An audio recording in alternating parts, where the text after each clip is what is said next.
Okay, so welcome everybody, and today we're going to do a little more maybe in-depth introductions because we have some new board members, and we'd like to basically have you talk a little bit about yourself, just briefly anyway. So let's go around the table first, and then Nick, do you want to start out? Yes, I'm Nick Jarvis, and Chief Operating Officer for the league. So I run everything internally, our HR, finance, and logistics. You'll see emails from me with packets and things like that for the board, and we've dealt with through the nominations process. And that's me. Thanks, Nick. Bertrand. Sure. Oh, mine. Yeah, Tammy Tran. I'm Mary Hugo, and excited to be here to do a little bit about myself. Looking forward to being involved. Sorry. I was not prepared. Mark Shepard, Mayor of Clearfield City. I like long walks on the beach, hard study nights. The Grateful Dead. Oh, the great Salt Lake. Yeah, the Great Salt Lake Beach, yeah. Which is just everything between Clearfield and Antelope Island. So, yeah, it's just one big beach. Walk even more, that's right. Antelope Island is not an island. No, it's Antelope Peninsula. Yeah. You have trouble keeping the bubble out of your city. Can't wait to those emails come in. Headshot. I serve on the Battlefield City Council. I'm a huge fan of tennis year round. Contrary to the females reading. Yes. Dawn Ramsey, I'm the mayor of South Jordan City. And I probably like long walks at the beach, but I seem to like meetings more. So I'm thinking. You get to do. I'm Jeff Silverstream, Mayor of Mill Creek and President of the league this year. And I'm learning more about our unsheltered population than you can ever believe. And we're going to talk about a lot today. Excellent. Well, thank you, Mayor Cameron-Deal, Director of the League. Very much looking forward to Utah's triumphant return to Autzen Stadium this Saturday. Molly doesn't know what I'm talking about. So Utah plays Oregon in the biggest game of the year. Great video. Yeah. That's right. Mary Winch, council member, Manti, Utah, and happy to represent part of rural Utah. Thanks for coming up. We're up from the outside this morning. Where'd you spend the night? With my niece, in part of your territory. Oh, and we can, you guys can do it. Roger too. And Roger Chu, General Counsel for the league. Welcome to my conference. And I'm the only one in the room. Paula, know that you're using it. Does Paula know you're using it? Yes, she does. She almost had to drive me into this. so Roger is a font of institutional knowledge about the league and a great team member. And Liam Trilka, legislative research analyst at the league. No institutional knowledge. Working on it. Dirk Burton, Mayor of West Jordan. And as for our tennis courts, we got complaints about that. It made too much noise. We found out every time people play tennis, they were raising a racket. That was a class A dad joke. Molly Wheeler, policy director. That's it. Oh, I. No, that's fine. She also knows everything about homelessness. That's right. Not from personal experience. I know about it. It's a fascinating tale, actually. Justin Lee, Director of Government Relations for League. And I've had the most calm October and November that I've had in a decade. What time did you go to bed on election night? You should say I went to bed at like 10:30. That was good. The best part is I didn't even remember it was election day until like 7:30. And then I was like, oh yeah, it's election day. It was great. I'm Isaac Passman. I played tennis in high school. He's from Provo. Provo City.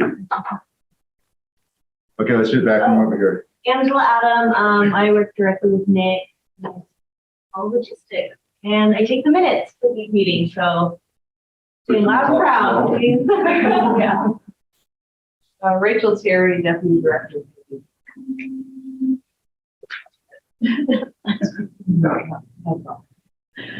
Katie Harley, Event and Strategic Partnership Coordinator. Miguel, I'm intern here. Carson Eiler, Senior Analyst. I've been with the league about 5 years now, do a little bit of everything. Thanks, Carson. Okay, Nick, why don't you call on people on the screen since you have the controller? Excellent. We will just go in order here. How about Mayor Mark Johnson? Yeah, I'm Mayor Mark Johnson right here. Happy to join this group. Good to see there's some bragging going on. So I would want to mention that I am the mayor of a proud mayor of two high schools that are going to be in both the 5A and 6A championship on Friday. Yep. We'll see you there, Troy. For the big and minors, I tell you. All right, Councilmember Carrie Malkovich. Hello, Carrie Malkovich, City of Woodland Hills. I'm grateful to be back for another term on the league board. No bragging rights right now. I'm kind of dealing with council and city members who don't want to go forward in growth and are a little bit fearful. So that's my big thing right now, is just trying to help them look at visioning and go forward with where we know we're going, and do so empowered, not just in fear. Great. Mayor Holly Gaines. I am Mayor Daines from Logan. I'm sorry I couldn't make the drive down to be with you in person today. It's surely cold, but we're delighted for all this moisture to start our water year and hope it continues. So thanks, everyone. Great. Mayor Troy Walker. It's a pleasure to be here. I'm so excited. Glad to be with you. Mayor Johnson and I have a friendly wager we're about to strike on the upcoming state championship game, so you'll have to follow. It'll involve something embarrassing, I'm sure. Great. Councilmember Jessica Egbert. I am a council member, Jessica Egbert. I'm from Mapleton City, and I wish I were with you guys today, but I just don't have time for that drive. But let's see, I am an advocate for the league and all the rad stuff we're doing, and I'm glad to have any newbies I can't see in the room, but we can use all the help we can get in this army. Great, thank you. Gary Hill. Hello, Gary Hill. I'm the city manager of Bountiful. I'm the appointee by the Utah City Managers Association. Just sure appreciate what everybody does in their time. This is a huge lift. It's so important. Thank you. All right. Councilmember Dustin White. Hello all. Happy to join you today from Roosevelt. I'm in the middle of remodeling an apartment, so I'm going to be multitasking today. But anyway, if you don't hear from me, I'll be listening in. Great. Mayor Michelle Randall. Mayor Michelle Randall is not getting on camera. She is sick and hasn't even combed her hair in 2 days, so I don't want to scare the hell out of all of you. And by the way, Mayor Staley from Washington and I had a friendly bet on the 4A state championship. So he'll be delivering pizza to City Council, to St. George, since Desert Hills won the 4A state championship on Thursday. And we look forward to that. It's always nice to win a bet. Mayor Logan Monson. Yes, I'm here somewhere. Can you hear me? Yes. Okay. So Mayor Logan Monson down in Blanding, the mayor of the 2A back-to-back state champions for football. Throw that in there. Well, we're doing that. Also the longest winning streak in the state right now for football. We haven't lost a game in 20-something games. So pretty awesome. Anyways, nice to see y'all. I'm in surgery today, so I probably won't be on camera much. All right. Mayor Julie Fulmer. Hi, Julie Fulmer, serve in Vineyard, and Troy and Mark, I would be happy to submit ideas for your wager, and I will also be there to take pictures if necessary. So. Thanks, Mayor. Okay, and then we have Jackie Nostro.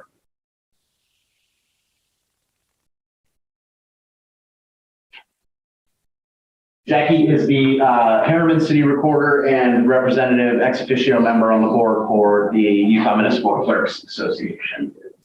We also have Meg Ryan. Good morning, Meg Ryan, up virtually from the Summit County area. I assist the league in land use issues and land use planning. Great. And Todd Godfrey. Good morning, everyone. Todd Godfrey, Special Legal Advisor to the League. I'm with a firm called Hayes Godfrey Bell. Great. And then we have Gary Watcott. Yeah, hello, everybody. I'm the city manager for South Jordan City currently, and I'll be working with the league on following some bills for them on public safety and a few other things. Great, thank you. That covers all board and staff that were online here. And since Double checking. Yep. Since then, we had Mayor Capucci from Provo came in. Or do you want to? Apologies for being late, but happy to be here. Once I get here, I'm late. It's just getting here. Now we have Riverton Councilmember McKay. Hi, thank you. Tawny McKay.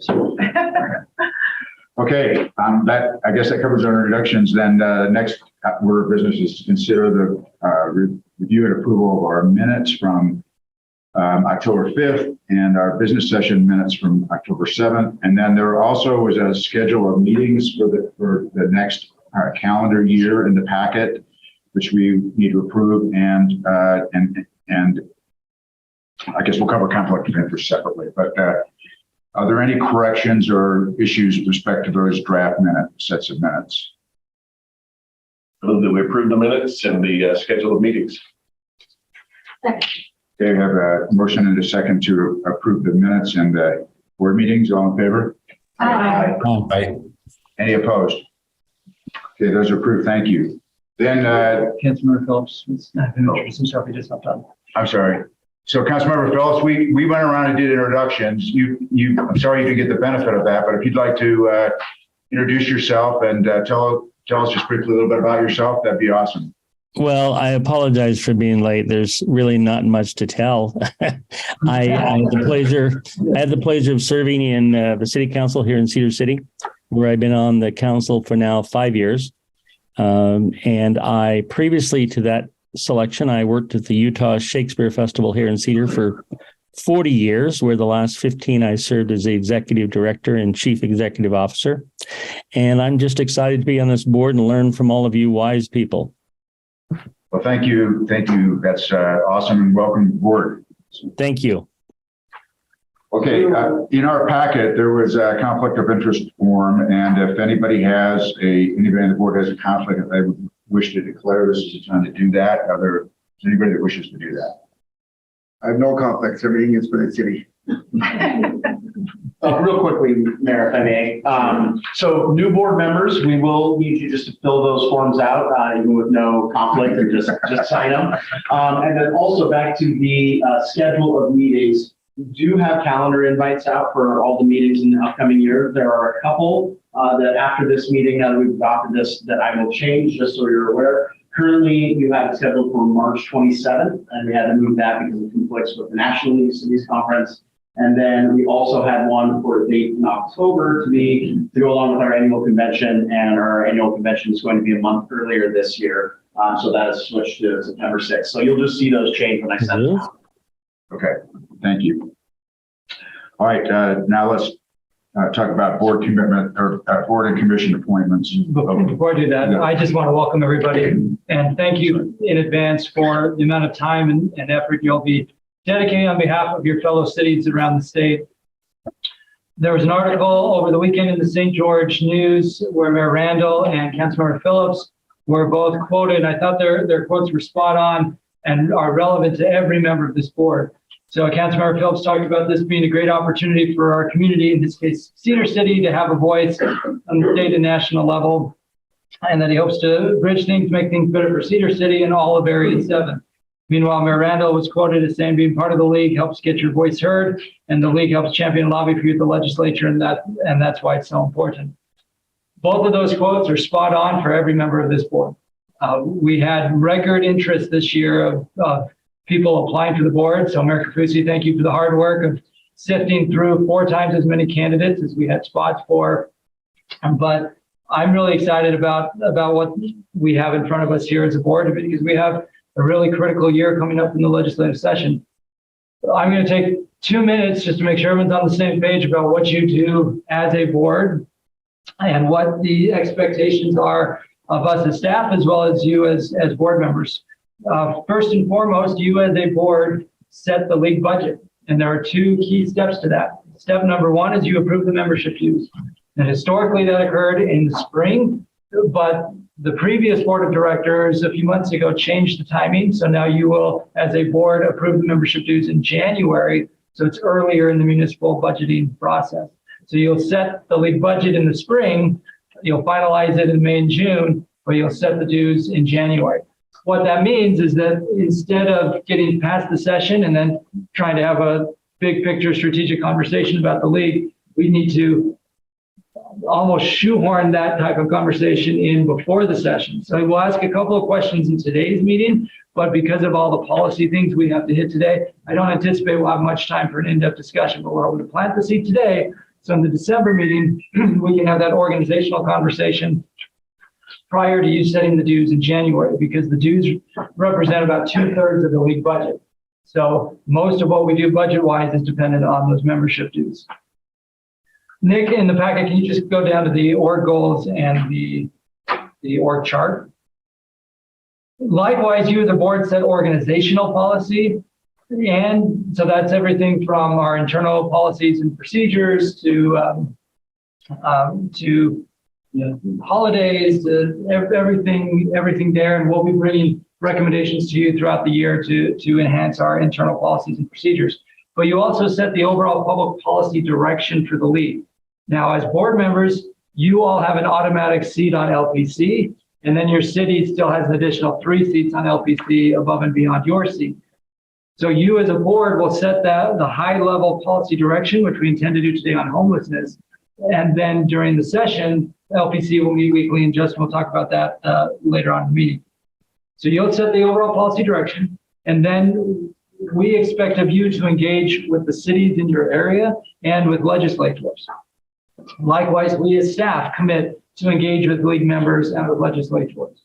We track internally as best we can all of the context that we as league staff have with our members, which is a lot. I want to thank again Mayor Ramsey. Over the course of the last year, she personally visited dozens of cities around the state, and post-COVID, we're going to be doing that more and more. Mayor Silvestrini's already started doing that as well. Councilmember White, I've been in touch with your AOG several times. We just haven't been able to coordinate a date, but we will get to the Uinta Basin, so don't you worry about that. And at the end of the day, you as board members are ambassadors for the league specifically, but also in general for local government. So use us as staff as your resource as you're interacting on behalf of the league, and use us as resources when you're interacting with legislators. So we'll attend regional meetings that you organize. That's for which we've been to a couple now with you. With your 6-county AOG. So please utilize us. And there'll be a couple of asks through this meeting of how you can engage with your members that you represent as we get to the executive director report. Nick has pulled up the organizational goals and objectives. Last year's board adopted these goals and objectives, and it's broken down into goals for the board of directors, executive staff, and then the 3 divisions within the league: advocacy, engagement, and operations. You can see within the board of directors, your goals are to ensure the policy platform addresses relevant policy objectives, provide direction to maximize the political capital at the Capitol, engage with the league members across the state, ensure that our programming is relevant, and ensure our operations are accountable, efficient, and transparent. Then the last goal is the goal that the board put into place last spring Of our membership dues cover 95% of ongoing non-conference operations and personnel costs by next fiscal year. We're working toward that goal. We'll have more on that discussion at the December meeting. Okay.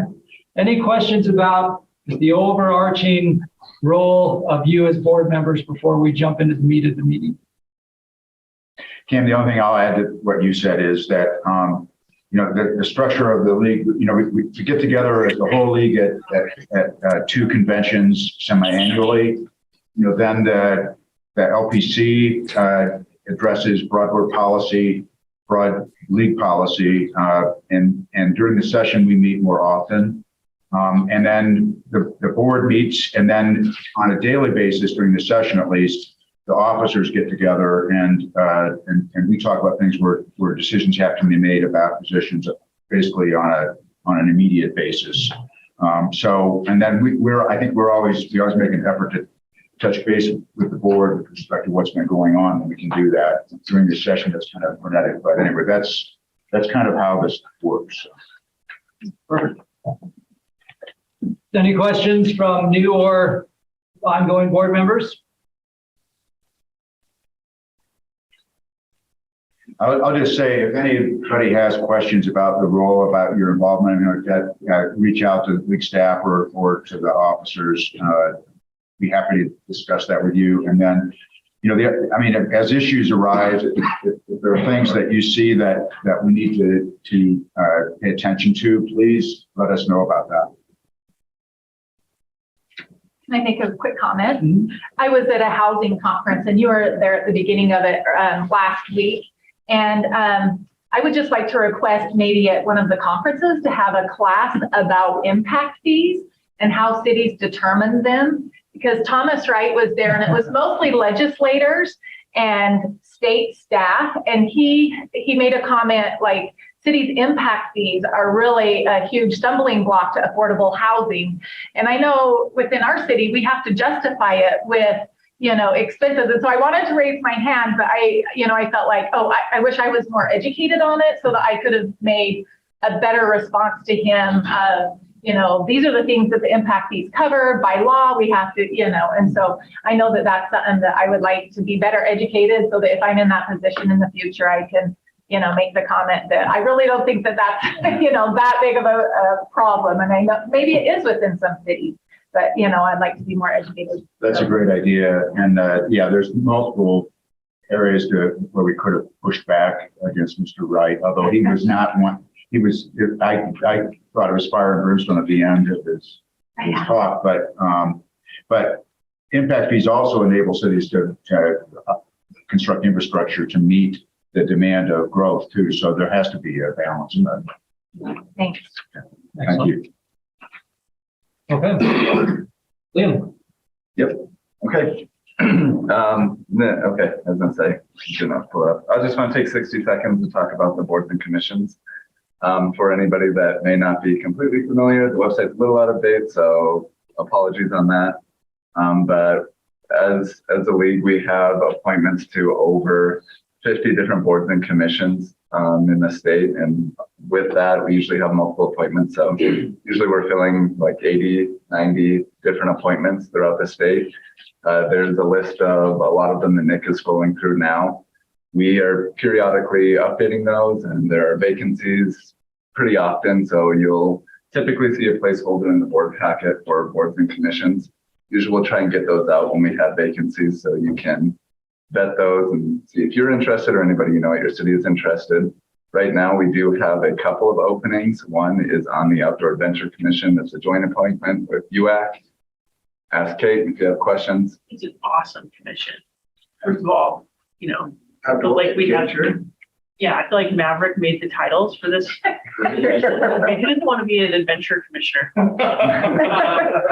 The mission of this commission is to create a statewide plan for outdoor recreation. So things like off-highway recreation areas, boating, trails, hiking, mountain biking, different types of winter sports outside of ski resorts, and to create a kind of essentially a master plan for all of that and figure out the connections between local governments, the state, our federal partners so that we're better at leveraging and coordinating so we don't overuse some places, spread people out. It's also going to be how funds are drawn down. So,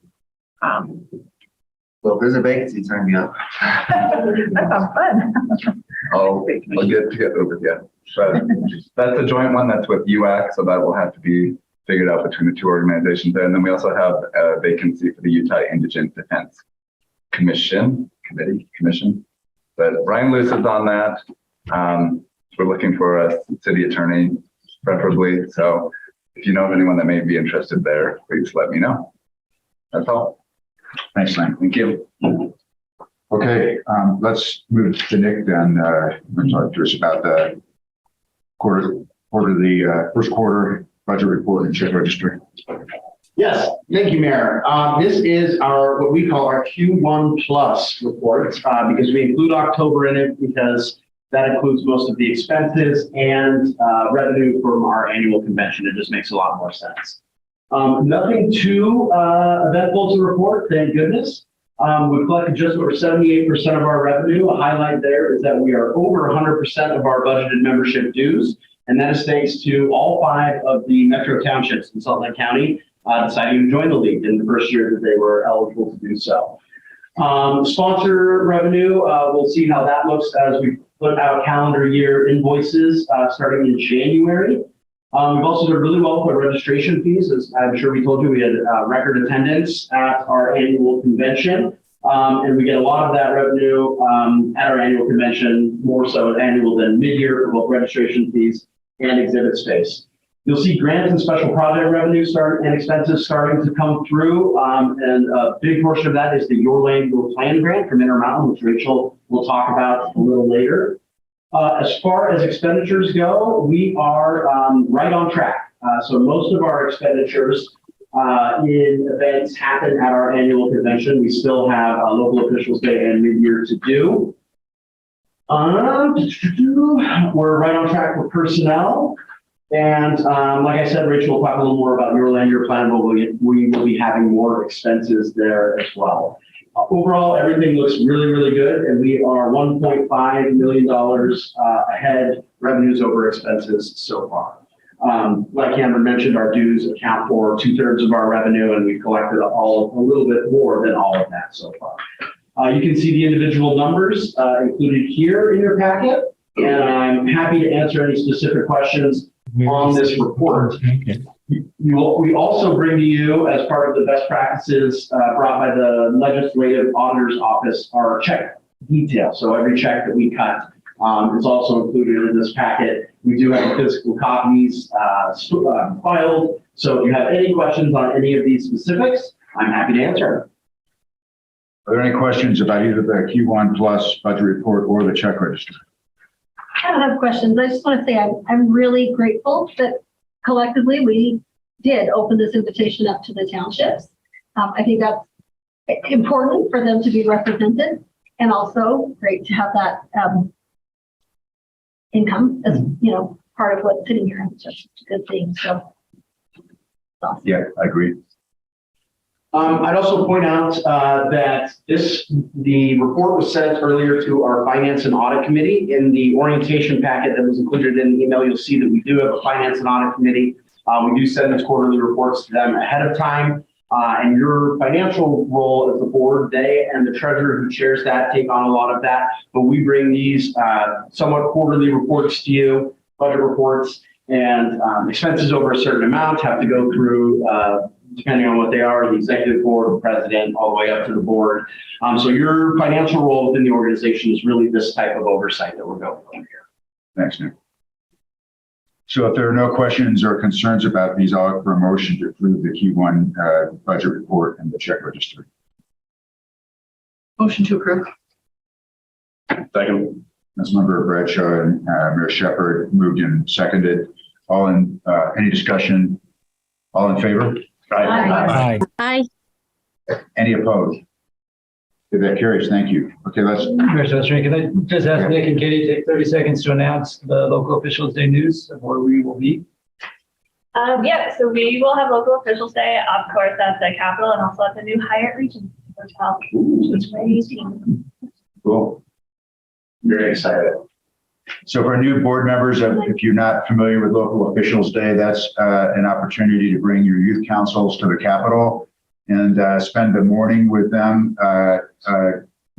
Last year, they spent a ton of time talking about new state flags and actually submitted some of the proposals that were considered by the committee on that. And they get a chance to spend time with you and with their local legislators. And usually there's an educational component to that. And then we have lunch with them at a luncheon that we invite the legislature to. So it's a great opportunity to interact with the youth of your city and to show them a little bit about what we do and what the legislature does. Well, and thank you, Mayor. And I want to thank Katie and Nick for their behind the scenes work. The Hyatt Regency opened 2 weeks ago, right? Yeah, like mid-October. Mid-October. It opened at 9 a.m. on a Monday, and Katie was pounding the pavement at 9 a.m. that day to get in the queue for events. So we're really excited we were able to get in because they're basically sold out for the foreseeable future. Yeah. And we were able to get in and get a spot for Local Officials Day so we can use that facility. And a proposal for next year. So That's what I was want that as well. Perfect. So that'll be day 2 of the legislative session. So the session will start. We have Martin Luther King Day as a holiday. Session starts the Tuesday, Local Officials Day the Wednesday. Wednesday, the 19th. Whatever day this is. Yeah. I think session starts the 18th. Okay. Okay. All right, thanks. So let's get, I think, to the meat of our meeting, and I'm going to turn this over to Cameron to talk about our advocacy and engagement. Perfect. I'll quickly set this up and then turn it over to Justin. So you'll notice there's a time certain at 10:30 for homelessness. That's because we invited the cities that house homeless resource centers to send a representative to join this meeting. And we told them to be here at 10:30. So hopefully we can hit that 10:30 spot. We also were working on the ULCT framework on homelessness up until about, it's 10:05, so about 40 minutes ago. So that's why it wasn't in the packet, but we'll be distributing it when we get to that point. I'm going to turn it over to Justin to explain the board role in legislative advocacy, and then the leg team will work through. Piece 1 is on housing, and piece 2 will be on homelessness.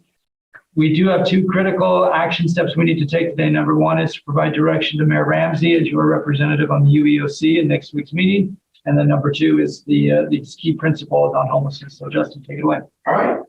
Thank you. Excuse me if my voice cracks right there. I'm getting over a cold and my voice isn't great yet, but I'm not contagious. So it's just sitting along.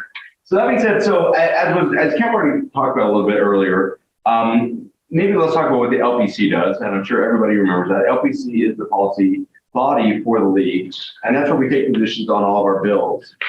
So we don't talk about every policy issue that comes up in board meeting because we're going to talk about a lot of those at LPC. That being said, the board does help us set our overall policy objectives and directives. Now we know the timing's a little bit funny because for you new board members, you're coming in just a couple of months before the legislative session starts.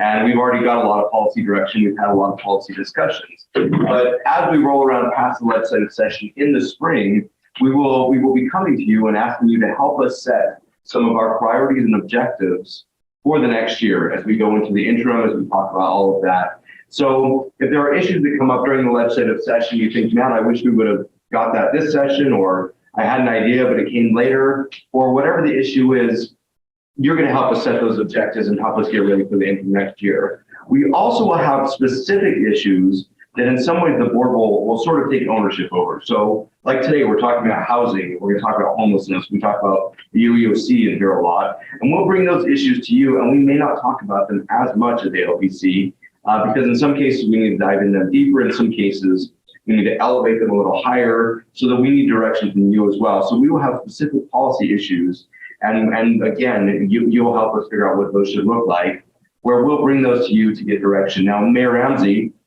is our appointee to the UEOC, and we talk about the UEOC a lot, and it's because it's really a new body here in the state that, as the governor said, is trying in some ways to hack the legislative system, where we're combining the executive branch, legislative branch, and the public, is probably the best way to put it, experts in fields, and bringing a lot of proposals that get discussed outside of the regular legislative process, but then plug in a lot of bills. There were over 20 bills that the UEOC considered last year. So sometimes we need to give direction to Mayor Ramsey, and given the makeup of this body, this is a very good place to do that. So as was stated earlier, if you have issues that you want to bring up, please let us know. We have issues that we're going to need your help engaging on. And then during the legislative session, we also have the executive members of the board meet with us on a regular basis. We talk weekly with the governor's office. And so they're really going to become your liaison as well during that. So if you have issues, obviously you can always reach out to Cam or I or anybody else on the team. You'll also reach out to the executive members of the board and funnel concerns and ideas that way. So with that, kind of a quick overview, you're going to be involved in the policy space. We're going to involve you even more than you may have been at the LPC level, because you all show up to LPC as well. But any questions about your role or how we engage with you on legislative and advocacy issues? So you're saying with me on the board, I can have 3 city members plus me. That's correct. Yeah, and if you weren't aware, thank you. That's a great cover. Yes, you get 3 additional people on the LPC if you are a board member from your city. So if your city has someone on the board, you get your board member plus 3 other people. So yes, your city has all kinds of votes right now. I just don't vote twice. Just don't vote twice. We'll catch you and then send Carson after you. And that's the worst thing I can imagine is Carson. Yeah. All right, if there's nothing else, Cam, let's jump into the Yeah, speaking of sending Carson after you, we sent Carson after cities over the last few weeks to gather data on housing that we'll be presenting to the governor's office this afternoon. We shared some of this as a sneak peek with the city managers a week and a half ago. Carson, will you just take a moment and give the board an update on House Bill 462 compliance, as well as the additional data that we've been gathering in the housing space? Yeah, absolutely. As many of you are aware, House Bill 462 last year changed the requirements for moderate income housing plans and then the reporting associated with them. There are 83 cities that are required to comply with House Bill 462 and that reporting. As of, I think last week was when we last heard updates. There are 4 cities who didn't hit the initial deadline and are going through the cure period to amend the general plans and update them and hopefully come into compliance by the hard deadline. And then there's 3 cities who were found non-compliant. Their plans were found non-compliant, so they're also working through the cure period. Again, that's a 90-day timeline. I believe everybody is planning on working through that and meeting the official deadline, but that's where we're at. In addition to that, because this year's reports were pretty simple, to try to give more time for the planning component, we've been following up with a number of cities, focusing on high growth cities, trying to collect information on anything from development times to how many entitled units there are in those cities. Right now, we're kind of using the number that we have 93,086 entitled residential units in 47 cities that we've heard from so far. We're following up some additional cities, but that's a pretty shocking amount since our housing deficit's down to about 31,000 units as of, I think last week was when I heard that. So again, we're still following up. That number is still a little bit preliminary, but we're hoping to have that finalized come session. Additionally, we'll be presenting at LPC on some of these other metrics that we've been researching. There's still a lot of data out there to try to fit into the narrative, but we've kind of had the joy of a moving target throughout the summer, and so we're still adapting to that. I just want to say, and probably everybody in this room or on the call is already with the program on this, but getting this data to Carson is critical in terms of our lobbying efforts and talking to the legislature.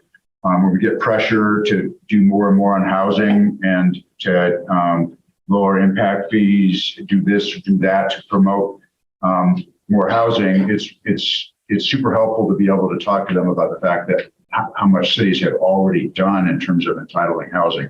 We don't build it, we entitle it, but this is something that a lot of our legislators do not understand. They hear anecdotal stories about the fact that cities are dragging their feet on this or that application. But when they finally realize how much housing actually has been permitted and how much housing is being built, it kind of opens their eyes and changes their perspective sometimes from what some of their constituents may be telling them. So to the extent that, we have 43 cities that have responded. Is that right? 47. We need a more robust response to be complete about that. So hopefully all of our cities are doing, submitting this information. And if you interact with other council members or mayors, please, stress the importance of answering the call when they ask for the data. Carson, do you ask for the data too for the density restrictions, right? Did you ask for that? Because I know in Provo, we went to work on that and now we've got 400 plus acres with no density limitation. Was that one of the things? I asked for, just because everybody is so different in how they're defining density, I asked for just some kind of general trends. Okay. So I don't remember what Provo submitted, but that's really helpful to know. Okay. Perfect. So Mayor Kapisa, just make sure I've got that number right. You said how many acres? So we have 400 plus acres that we have zoned with no density limitation. And then we've also done 3,000 new units in downtown Provo in the pipeline. We have a mill race that's right by the front runner. I think a lot of you have come with me to see it. It's 12 stories high. So yeah, some cities feel like we're really carrying our load, right? So yeah, Carson, let's double check Provo's submission and make sure that those data points are in there because the unlimited density piece, Mayor Walker and Mayor Silvestrini and other cities have given us similar anecdotes of unlimited density and yet the market's not responding to it. Nothing. Yeah. Yeah. And that's part of the narrative we'll be taking back to the governor's office this afternoon. The Commission on Housing and Affordability met last week. And before we get to that, Carson, anything else you want to add on the data piece? Or just keep an eye out. We'll be reaching out through city managers and planning directors primarily. And yeah, we'll talk more at LPC, but if you have any specific questions, I'm happy to answer them. If there's anything specific you'd like to see included in kind of a final report, I'm open to suggestions, and yeah, otherwise we'll keep working through it. Perfect. Nick, can you go to the table now? So come December, so here's how the timing all shakes out. DWS will be working through 462 compliance. They have the cure period ends in January, right, Carson? Yeah. Meanwhile, on December 1st, DWS has to release what is known as sufficient methodology to show how the 83 cities that are required to comply are planning for a sufficient number of units of moderate income housing. And this goes hand in hand with the database that DWS is building. I want to emphasize the number that Carson referenced, that our internal data shows over 93,000 entitled units waiting for building permits, which is 3 times the amount of the housing gap as of a few weeks ago. Now, the nuance to this is that because of the crazy economic conditions we're currently in, builders are not building houses right now. They're not pulling new building permits. So last year, building permits hit an all-time high of 41,000. In the first couple of quarters of this year, we were on pace to hit that again. The third quarter numbers aren't public yet, but they've basically gone from this to this overnight, which means that's going to have an impact on the housing gap number. It's our objective politically to make sure to drive home the point that cities don't control all those market conditions that made building permits go from this to this, and cities have entitled tens of thousands of units. We're using that 93,000 number for now to again demonstrate that we're doing what we can control and we shouldn't be punished for things outside of our control. And I'd like to interrupt you on this. So I don't know how many other people had the opportunity to attend the Ivory Institute meeting that was on Saturday. So that it's a seminar put on by Ivory, which is a lot of cheerleading for their particular company, but it also, they had folks from Cam Gardner there, and they had their own forecasters there talking about the economic climate for housing for the coming year. And the bottom line of it is they expect that interest rates are still going to go up, that will increase them to try to slow inflation. That they may not be raised as fast, but they were basically raised faster than kind of like they've ever been bumped up before in this past year. And that's having an impact. They expect that prices of housing are going to decline based upon the fact that it's harder for a lot of people to finance now. That they thought the decline in prices would probably be around 5%. So that's not a lot because there's still demand, but it's still slowing. And then the other interesting thing that I thought was, they acknowledge that new housing starts are down because of the fact that it's harder for them to finance. It's harder for the builder to finance, and it's harder for them to sell. So the quote absorption rate is going to slow down with mortgage rates going up. But the other thing that they said, which I kind of didn't understand, is that they actually think that the vacancy rate, particularly for apartments, is going to go up rather than going down. And to me, that doesn't square with the idea that we have a shortage of housing units, we have an increasing population. So you think that those apartments not overbuilt at this point, but if they conclude, as they were talking about there, that vacancy rates of apartment buildings are going to go up, then that means that they'll slow the construction cycle even more. So this is just stuff that I think needs to be input into when we talk to the legislature. I mean, and I have all their summary materials if we want to go over that, but they're pretty open about talking about that. So I don't know if this changes our housing dynamic some, but it does. It's not necessarily a bad thing, though, to have our vacancy rates in our apartments go down. There's vacancy rates going up. Vacancy rates going up.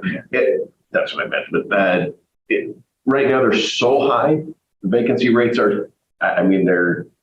It's impossible to find an apartment.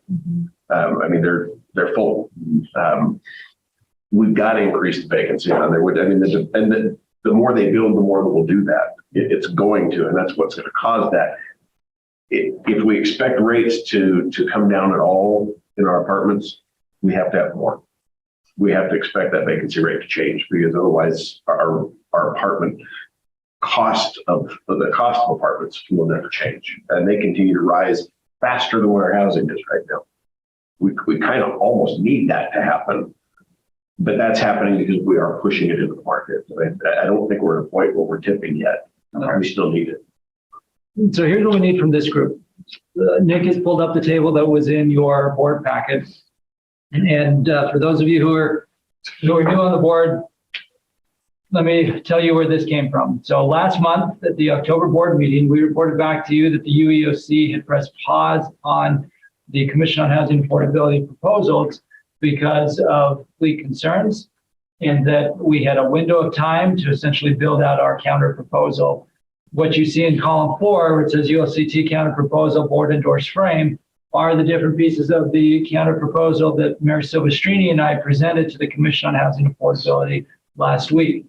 Now, all of these in concept form have been discussed either at the last board meeting, the City Managers Association, LPC in some form or fashion.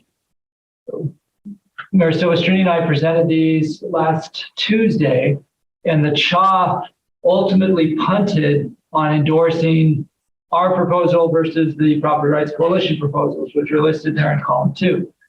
Instead of saying we endorse the PRC proposals or we endorse the league proposals, they said right now we're just going to move them all forward for the UEOC to consider. And that was the motion. And our 3 local government reps were texting Mayor Silvestrini and me saying, how should we vote on this? Because they're all in the blender together, and they basically empowered the co-chairs to work with the league and the PRC to figure out what should go in the bill. So we gave them direction to go ahead and vote yes on that motion because it was so vague. And we wanted to make sure we maximized our ability to beat the table for negotiations. Well, Mayor Ramsey will be at the UEOC next Tuesday. We're still not sure what exactly will be before the UEOC because of how vague the CHA motion was. But this is your chance as a board, as you look through particularly column 4 with the counter proposal, but also column 2, which is the PRC proposal. If there's anything in particular you want to ask about or bring up, now is the chance so that we can give direction to Mayor Ramsey when I'll come back to what we as staff will recommend in a moment, but are there any questions from this group about anything? You've seen all of column 2 before. We brought that up in previous board meetings, but column 4 has a little more meat on the bones from the framework that you endorsed in October. So are there any questions? I'd like to add that, in terms of the mood of the committee, and particularly like Chris Lewis, who is on the committee and has been an advocate for the Property Rights Coalition proposals. he at least gave us a great deal of credit for being creative in what we presented and trying to solve the problem. And specifically what we kind of focused on, dealing with raising referendum signature requirements for moderate income housing developments. We talked about a more essentially uniform, streamlined approval process for subdivisions that would be more administrative, allow for public input, but transition to be more administrative after public input was taken. Those kinds of proposals were deemed, they were discussed favorably among the members of the committee, and even Chris gave us credit for coming to the table on that. And I'll say that he once again, even at the Ivor Institute on Saturday, gave us credit for that, gave the lead credit and us for moving that. So we are making a difference there in terms of I think moving off the position where the league only says no to things, because we've actually proposed some things here. So that's a good dynamic if we can continue to maintain that. But it is key that we continue to consider some of the things that we're putting into the league's proposals on this chart. Mayor Daines. Under the ULCT counter proposal, could you explain what guiding growth number 3 means? Yes. Yeah. So guiding growth is the statewide engagement effort on growth. It's actually called guiding our growth, but the spacing didn't fit, so I cut the word our. But this is the effort that we supported getting appropriated last year. The governor's office is leading out on an public engagement conversation with residents of Utah about growth. So our point is, before the legislature condemns residents about speaking up on growth, let's actually have a conversation with residents about growth. So that's what number 3 is.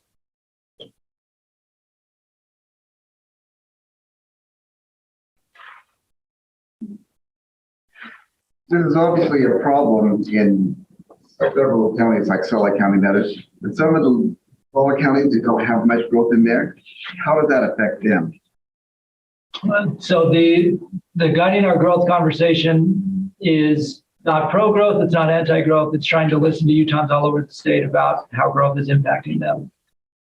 Much of our proposal is focused on urban areas and fast growing areas, but there will be, for example, on the subdivision space that Mayor Silvestrino was referencing, we think that fits in the win-win space where a community that may not be experiencing a lot of growth will still be able to rely on a clearer process for how subdivisions are done. Todd Godfrey and Meg Ryan and other league staffers take calls all the time from those communities asking, how do you do this type of administrative land use? Because state law is pretty vague about it. So we think that particularly that piece could help those communities, even though it may not have a nexus necessarily to growth itself. And I think that the referendum reforms that we're discussing here are actually maybe even more applicable to smaller communities. I think actually it's easier to get a referendum going in a smaller community than it is in a larger community, especially given the reforms we have already where there have to be districts and you have to get signatures from around your community.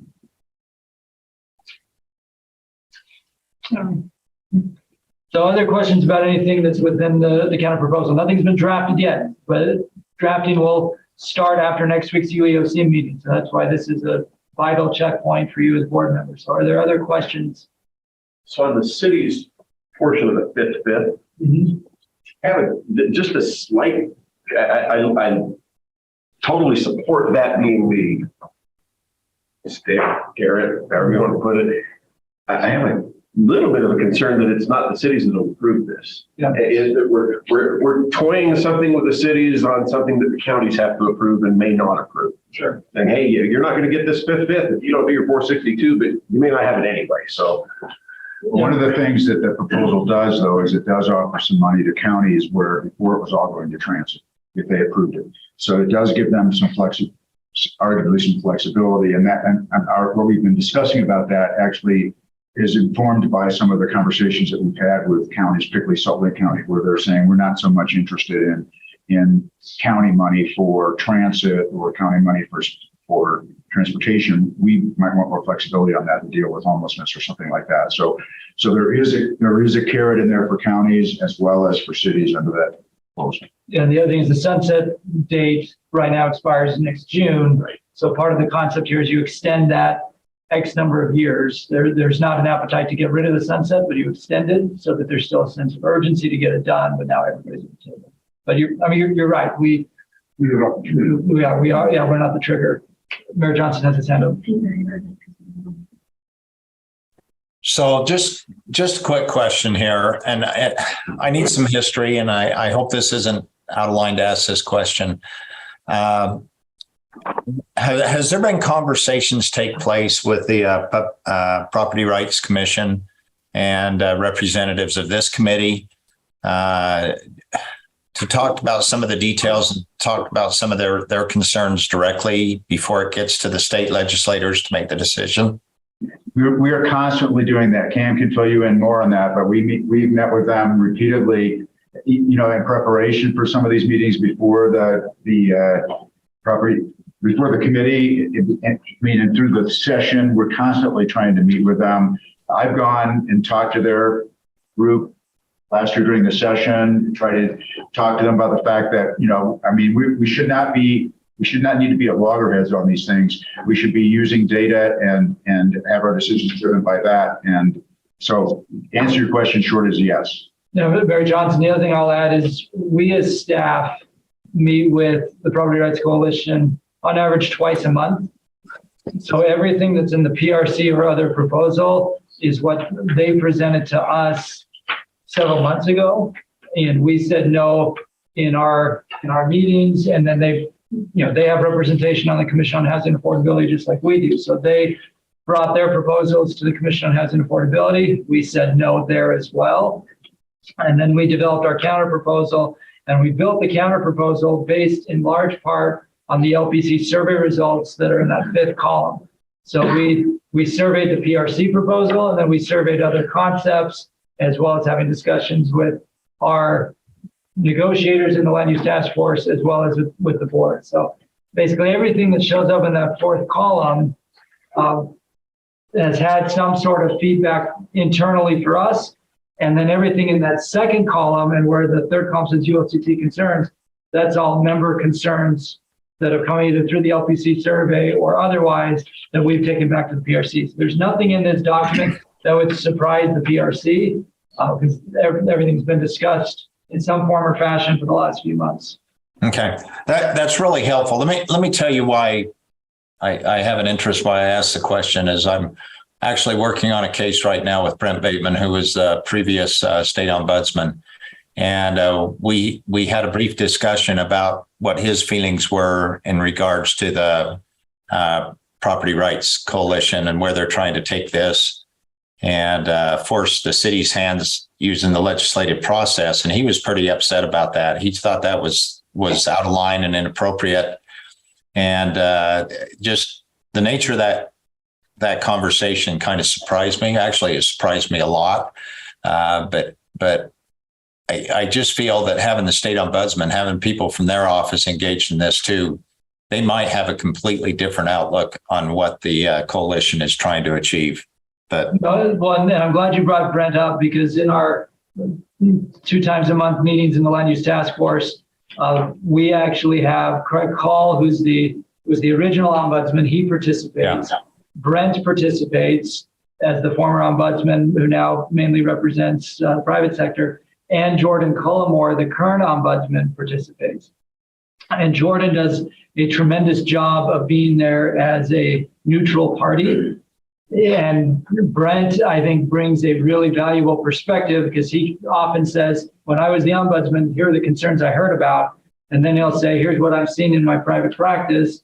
But he's also, he's very much a voice of reason. So he's been very involved in all of these conversations, and as has the ombudsman. In fact, one of the pieces that is part of the dialogue, Nick, go back to slide 2. In item 4, local land use process takes too long. You'll see number 1 is the subdivision piece in column 4. Number 2, data shows city review timing. This is part of Carson's data that he's been collecting. And then number 3 is the Office of the Property Rights Ombudsman Review Panel. We actually presented this to the city attorneys back in October, but the concept here seems to have support universally within both the PRC and the league. And that is when an issue arises in the city, often either the city or the property right or the property owner will contact either the PRC or the league to ask for help as a unofficial mediator. So I field a lot of calls that way to try to track down what's going on in City X. The thought here is that there would be an informal, unofficial panel, and I put panel in air quotes because it basically be one person from the league, one person from the PRC, so that if there's an issue that arises in Lehigh, right now, often I'll get a call about it, and then I'll follow up with Jason or with Ryan to try to figure out what's going on and to connect the parties.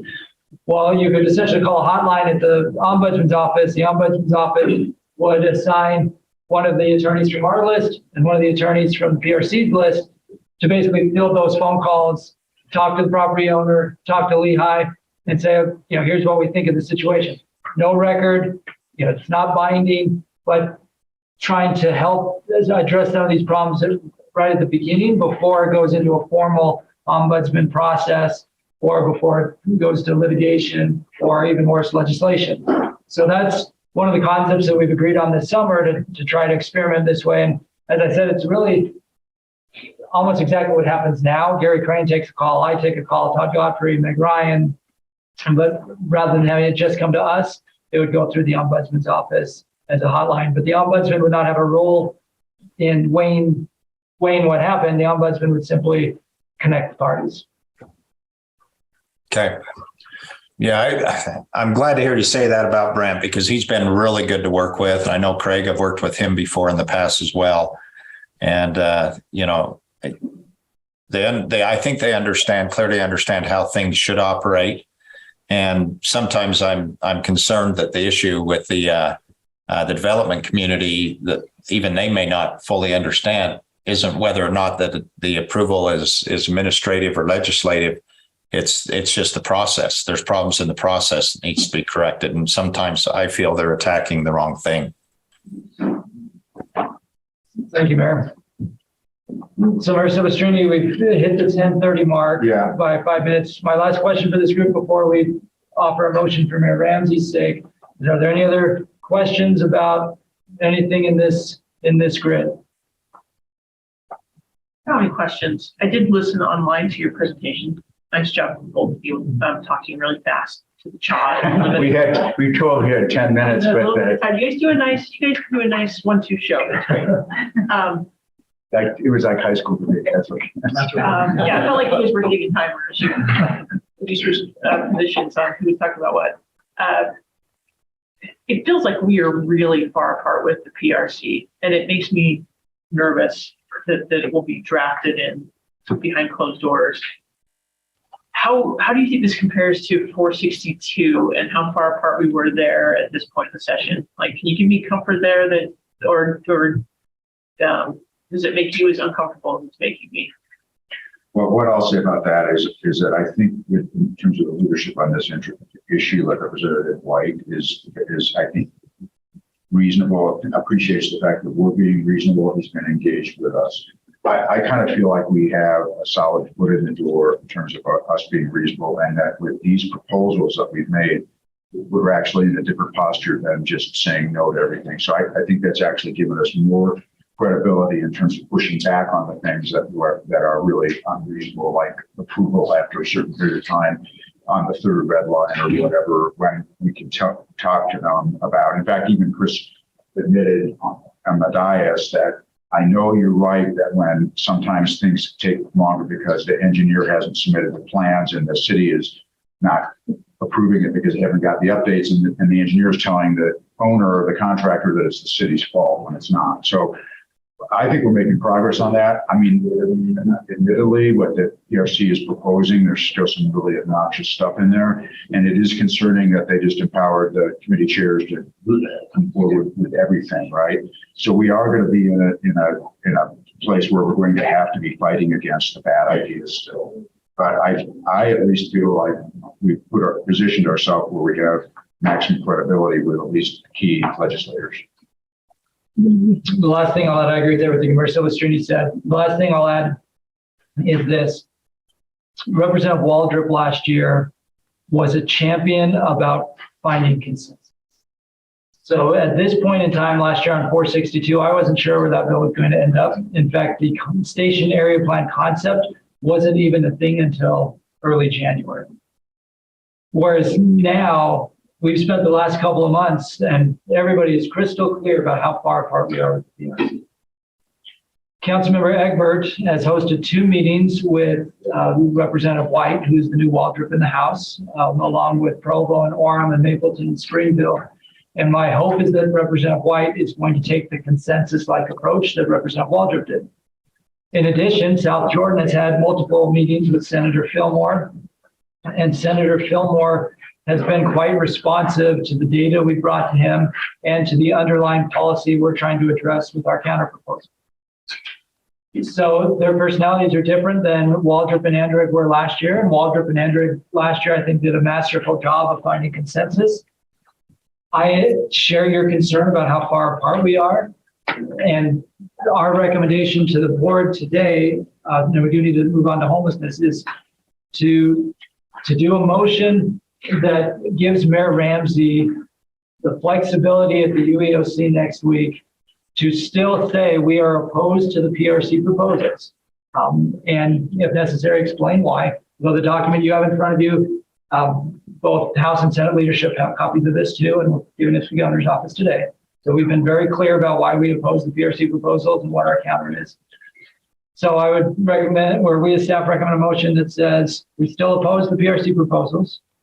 We're supportive of our counter proposal, and we empower Mayor Ramsey to vote in the way next week that keeps the league at the table while also being crystal clear about where we're at the PRC and where we're at on our pieces. Because it could be next week it's another vague motion to just keep the dialogue going. It could be they come out and say we're just going to stick with the PRC proposals, in which case we have to say no aggressively. It could be they take our proposals and we're there to say yes, but at this point, it's hard to say. And a year ago at this time, Mayor Ramsey was the lone no vote on the retail incentives bill because it was still a very bad bill. She was the lone no vote against the governor and the Senate president and the speaker. And we negotiated for an additional 3 months and got to an okay place by the end of the session. So that's our staff recommendation, is a motion to empower her to make the call basically in the meeting in a way that keeps the league at the table, but it's still clear we support these pieces. We oppose most of the PRC proposals. Not all of them. Some of them actually we've been working on and we're close, but oppose others based on this grid. How much clout PRC have besides Ivory? Who else is on that? So so right now the CHA is almost basically done. So the CHA had a home builder representative and a realtor representative, and we had 2 league representatives. So it's basically 2 to 2. Now on the UEOC is the governor, the Senate president, the speaker, the governor's cabinet, 1 UAC rep, and 1 league rep. So there's not a PRC rep per se on the UEOC, but we all know PRC has a lot of influence at the Capitol. But we have a lot of influence too. And again, I think our top priority needs to be making sure we're still at the table and we don't foreclose the ability to keep negotiating, but we need to be crystal clear, yes on these, no on these. I'll take your influence. Well, thank you. So somebody want to make a motion? I'll make a motion to empower Mayor Ramsey. There's no. Second. As if Mayor Ramsey needed to be empowered. Oh my God. No, you guys, that's the hottest hot seat ever. When you know you're going to be the only opposing vote. We have your back. You've got a good track record. Thank you. It's important. I'll second the motion. I'm grateful we have a seat at that table. Is that Carrie? Yes, I'll second the motion. Okay, thank you. It's okay. Councilmember Malkovich, second the motion. So further discussion of the motion. Does that give you enough clarity based on our I discussion? think so, because I know how we roll, and Kevin and I are going to be texting during the meeting and coming to consensus. So yeah. All right. I know where we stand and what we're okay with and what we're not. And now we just have to wait and see what they decide to bring in. We'll be meeting with the chairs on Wednesday, and then Mayor Ramsey and I will be at the National League of Cities with Mayor Silvestrini later this week. So a lot will happen between now and next Tuesday, but this was the last chance for the board to weigh in. Any further discussion? All in favor of the motion, say aye. Aye. Aye. Any opposed? Okay, hearing none, the motion passes. So let's move on next to our discussion of homelessness. Do you want me to go first on this, or do you want to go? I'll take 30 seconds just to say, last week we had a meeting with the cities of the first and second class. So we had a meeting with that caucus. It has some of their priorities. There's a document in the board packet that's a summary of that meeting. What was fascinating is that the issue of homelessness came up with almost every city in that meeting. In fact, that was the first topic we hit as a deeper dive. Again, we invited the cities that currently house homeless resource centers, but who are not board members, to be part of the meeting here for the next half an hour or so. Molly has distributed the document of proposed league principles that Nick's going to pull up on the screen. As he does that, Mayor Silvestrini, do you want to give an update on your experience here becoming an expert over the last few weeks? Yeah, so, first of all, I got involved in this more in depth than ever as chair of LBC last year when we were talking about House Bill 440. House Bill 440 was a piece of legislation that we thought was going to pass in some form because it had support in the legislature among leadership. And so we worked to try to massage that. We worked a lot with former President Niederhauser, Representative Nielsen, and others to try to come up with a methodology to pick a temporary overflow shelter for this coming winter, like right now, and in a way that would still recognize the ability to have some local control over that decision.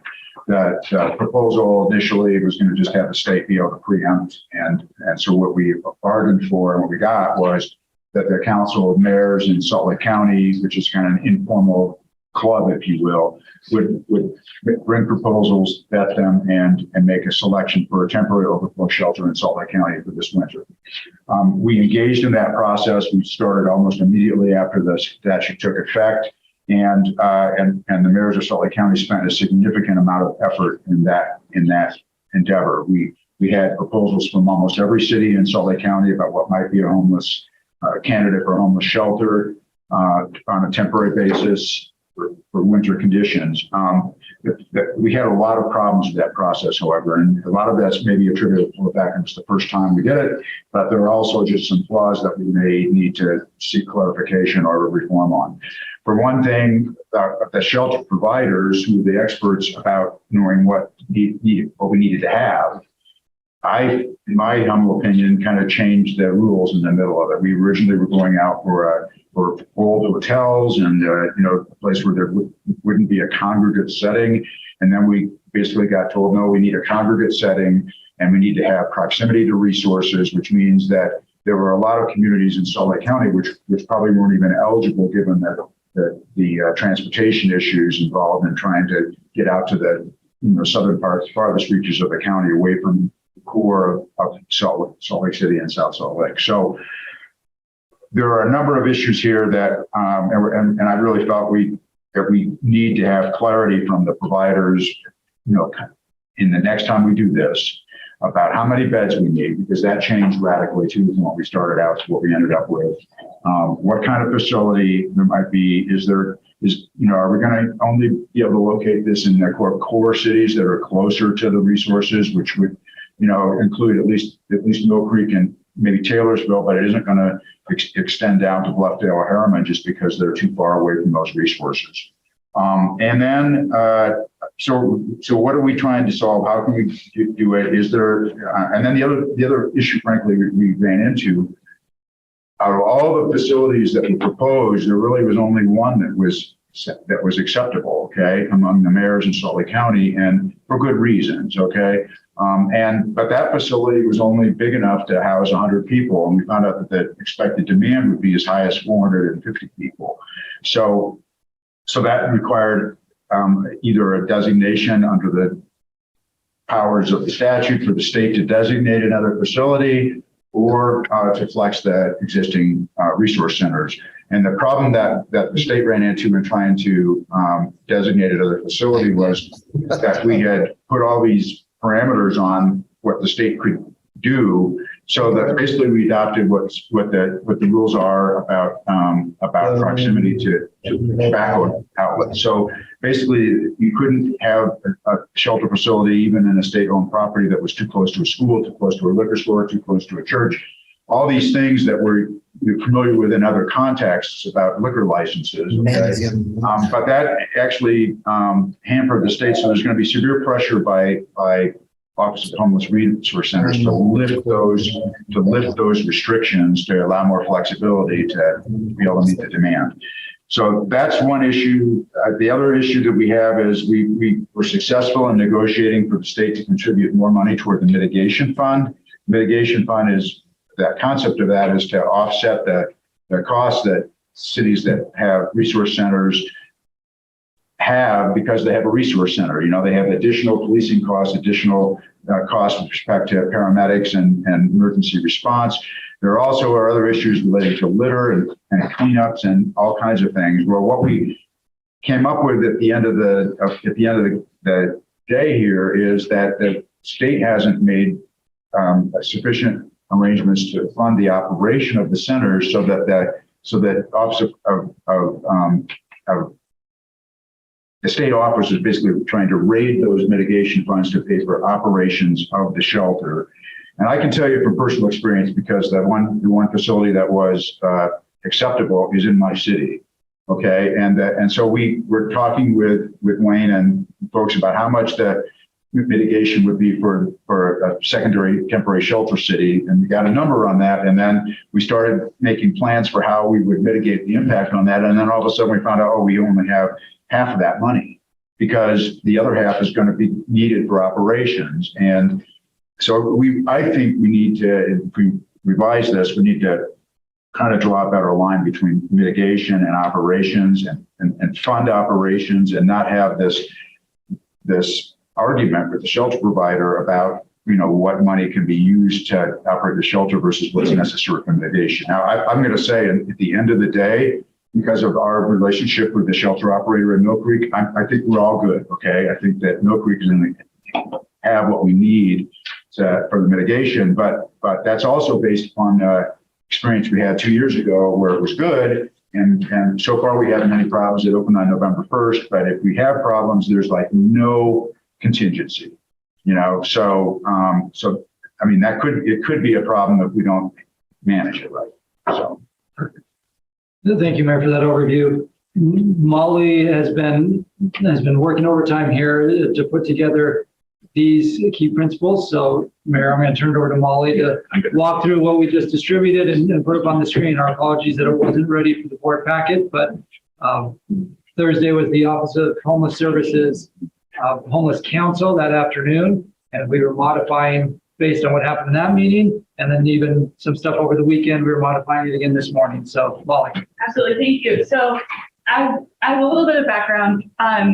In addition to the meeting that we had last week with the big cities, we also had a large meeting with Representative Ellison, Wayne, service providers, as well as the shelter space in Salt Lake County. And what we're really trying to find, right, is kind of what these benchmarks are as we enter negotiations. And so when you see the document in front of you, you'll notice that they don't really have any concrete policy proposals, rather they're principles. And that's largely based on the fact that we don't necessarily know where our goalposts are right now. And we don't want to be proposing any policies until we know what success is in this negotiation.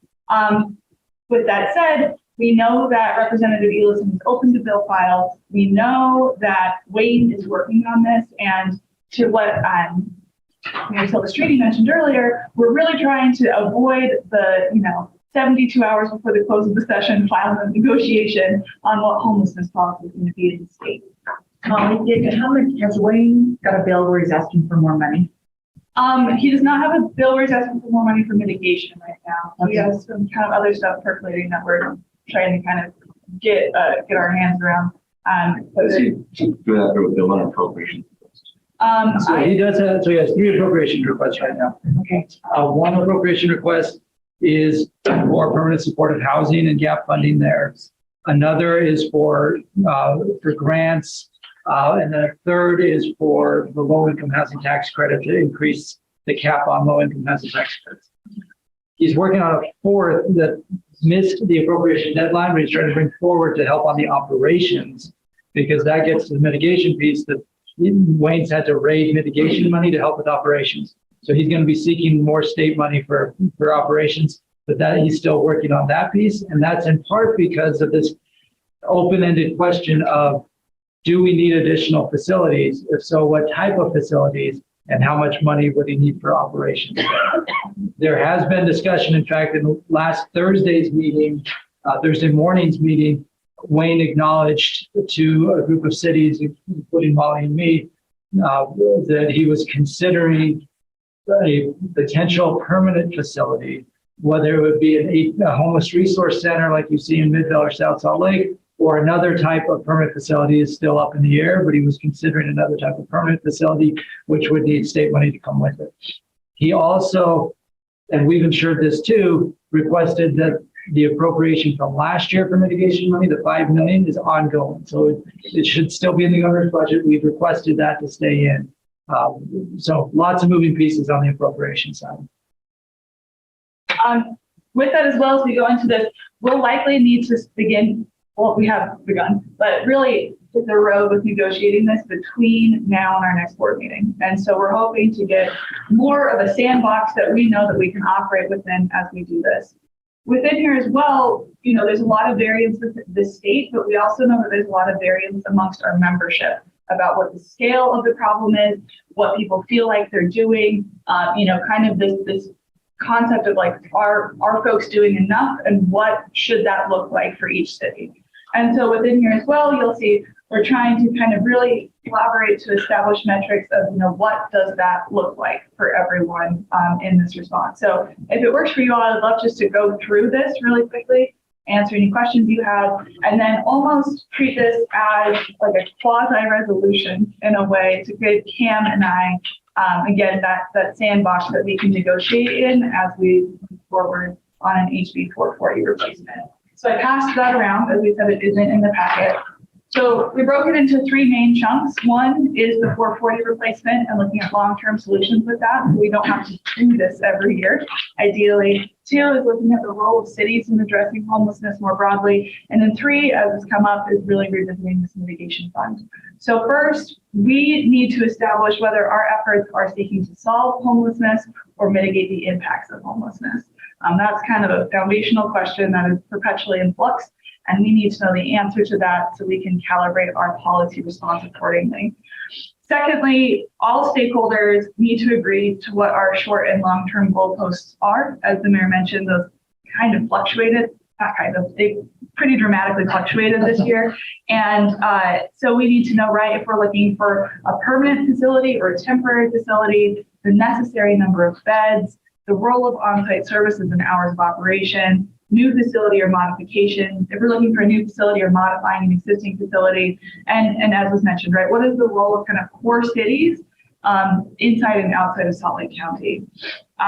Additionally, with that, we'd like to see a balance of community public safety with homeless individuals' needs and the service providers' needs to reach those outcomes, and recognize the possible need for more facilities, which could include a variety of solutions, including permanent supportive housing, overflow facilities, homeless resource centers, regulated camping, or other needs.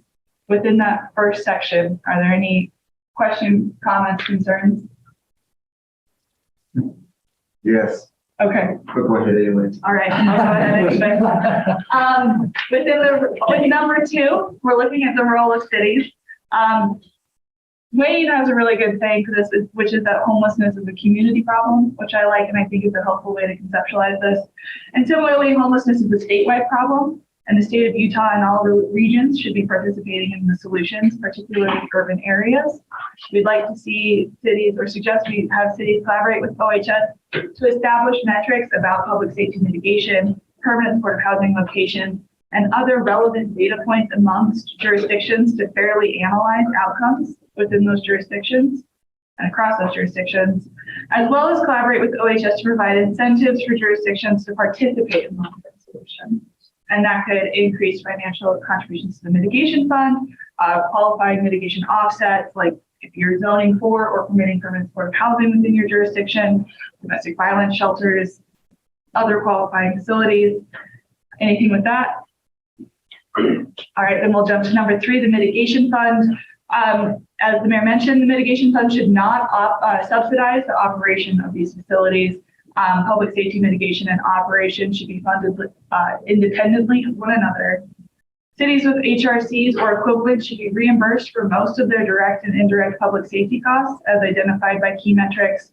And the mitigation fund should include state and local dollars and should increase as necessary to meet needs, preferably with new revenue sources to do so. Are there any questions for any of those? We also, as mentioned, have folks from our big homeless resource cities if there are questions for them, or if they have any feedback they'd like to give. I'll just say, I think that these guidelines address the major issues that we experienced in House Bill 40.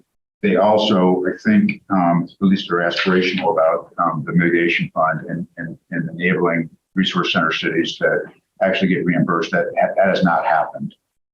And there's still burdens upon all the cities, including, I'll say, St. George and Ogden, which have, centers, but maybe not have benefited from mitigation as much as even as others. So hopefully we can recognize that this is a statewide problem and that the burden shouldn't fall on select cities that because they have resource centers or other facilities. And I like the idea of broadening the concept so if the city actually goes the extra mile to support permanent support housing, that they get credit for that too.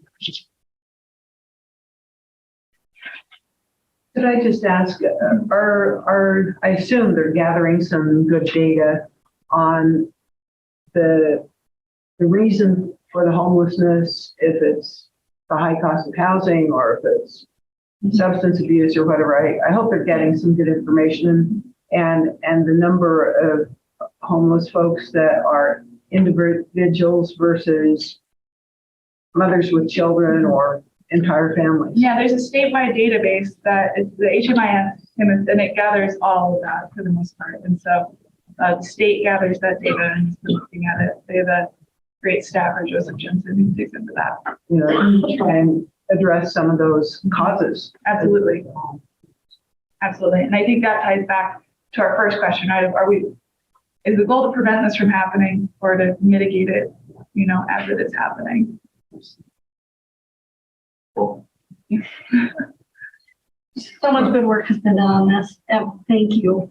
Really, this is such an improvement from the best efforts of last year to get 440 to the place that it got. A lot of work with this. Lessons learned, right? A lot of experience down the road, and thank you. I really like this very much. Mayor Silverstein, was your temporary library that you turned into a temporary homeless shelter, was it completely funded?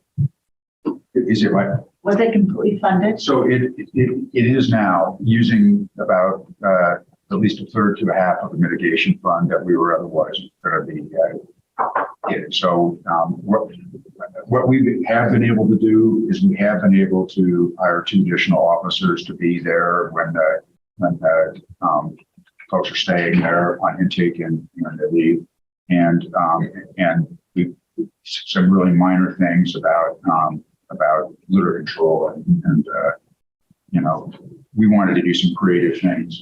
We're doing a 50-50 program for people if they don't have security lighting or security cameras within a radius of the facility, we're gonna say we'll go half on that with you to make you feel better and safer.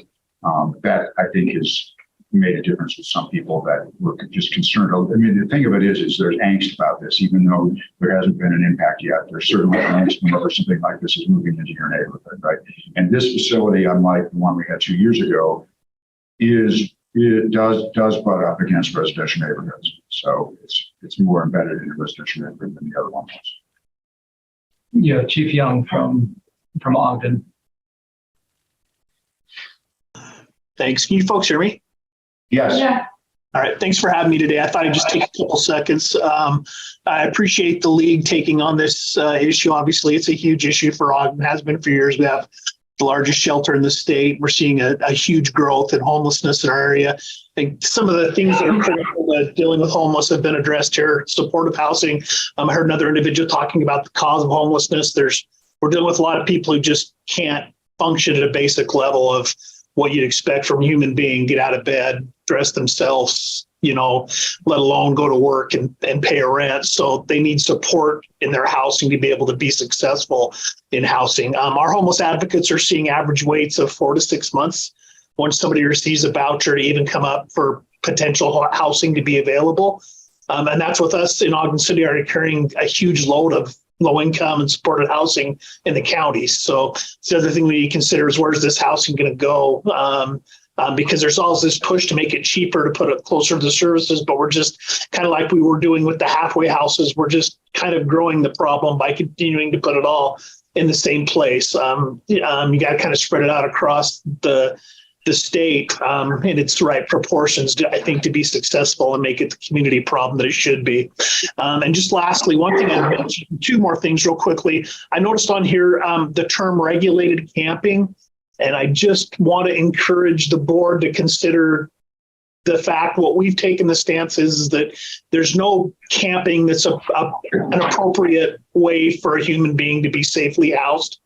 And we've seen that over and over in our city, whether it's in a trailer that's broken down with a risk for explosions from gas and carbon monoxide poisoning, or whether it's a tent in a park or on a riverbank. People are not safe.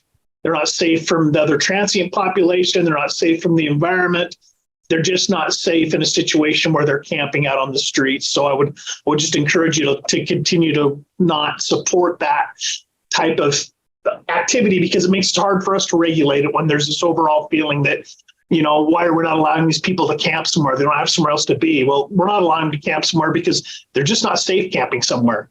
We can't safely police them. And we've seen that over and over when our camps have grown here. The last thing I'll just emphasize is we are having that rub with the purpose of what mitigation funds were intended for originally versus what they're trying to be kind of manipulated into. The language in the bill originally was very clear. It was to mitigate the impacts of having a homeless shelter in your jurisdiction. And I've heard the same sentiment from a lot of the other jurisdictions in these meetings, that there's just more and more push towards what are you doing with your social services? Well, we got to keep the focus on the fact these are mitigation funds for the real expenses that were occurring far above and beyond what we're actually returning or receiving in return from those mitigation funds. So I appreciate your time and appreciate you having me here. Thank you, Chief. And I think that when we talk about the sanctioned camping, what President Niederhauser has in mind is actually a regulated environment, but it would provide sanitation and actually probably some case management and services right on site. But the idea would be that there would be a place to go to camp, but you aren't allowed to camp anyplace else. That's the concept. So I think that may be a little different than what you were thinking about anyway. Then Chief, let me add one other thing. You'll see the language in this policy framework says recognize the possible need for more facilities, because we have some league members who have said to us, we actually think there are sufficient facilities now. They're just underutilized. And then saying, if there is a need for more facilities, it could include a variety of topics. And there have been horror stories about regulated campsites around the country. There have been some success stories. So we put it there knowing that there's been discussion around it, but not to ask the board right now to necessarily endorse it, but simply to say it's out there. It's something that's come up in conversation. So be aware that it's out there. And here's the framework of what we need to answer first before we even get to what the outcome should be or what the policy should be. We've got to get some of these, baseline pieces in place first. Yeah, I agree with that. Thank you. Mayor Wood? Thank you. Thanks for allowing us to be here today. Not to reiterate everything that Chief Young said, we support all of those comments as a shelter city as well.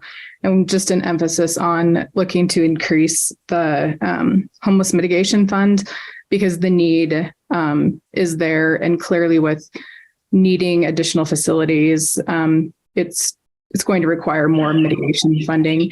And then just also the emphasis on keeping it to mitigation of the impacts on the neighborhood and the cities that host these facilities in their community. And I'll just leave it at that for right now. I would like just to tell everybody that our little city that hosts the Men's Resource Center, now newly named Pamela Atkinson Resource Center, we subsidize this at about $1 million a year. So that's $1 million a year that we currently do not receive, that it costs our residents to have that in our city.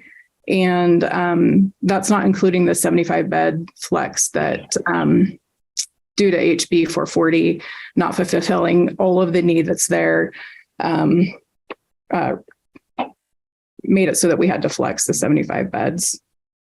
But thanks for the support. This is a great step forward. Thank you, Mayor. I think we have Andrew Johnson and then Mayor Stevenson.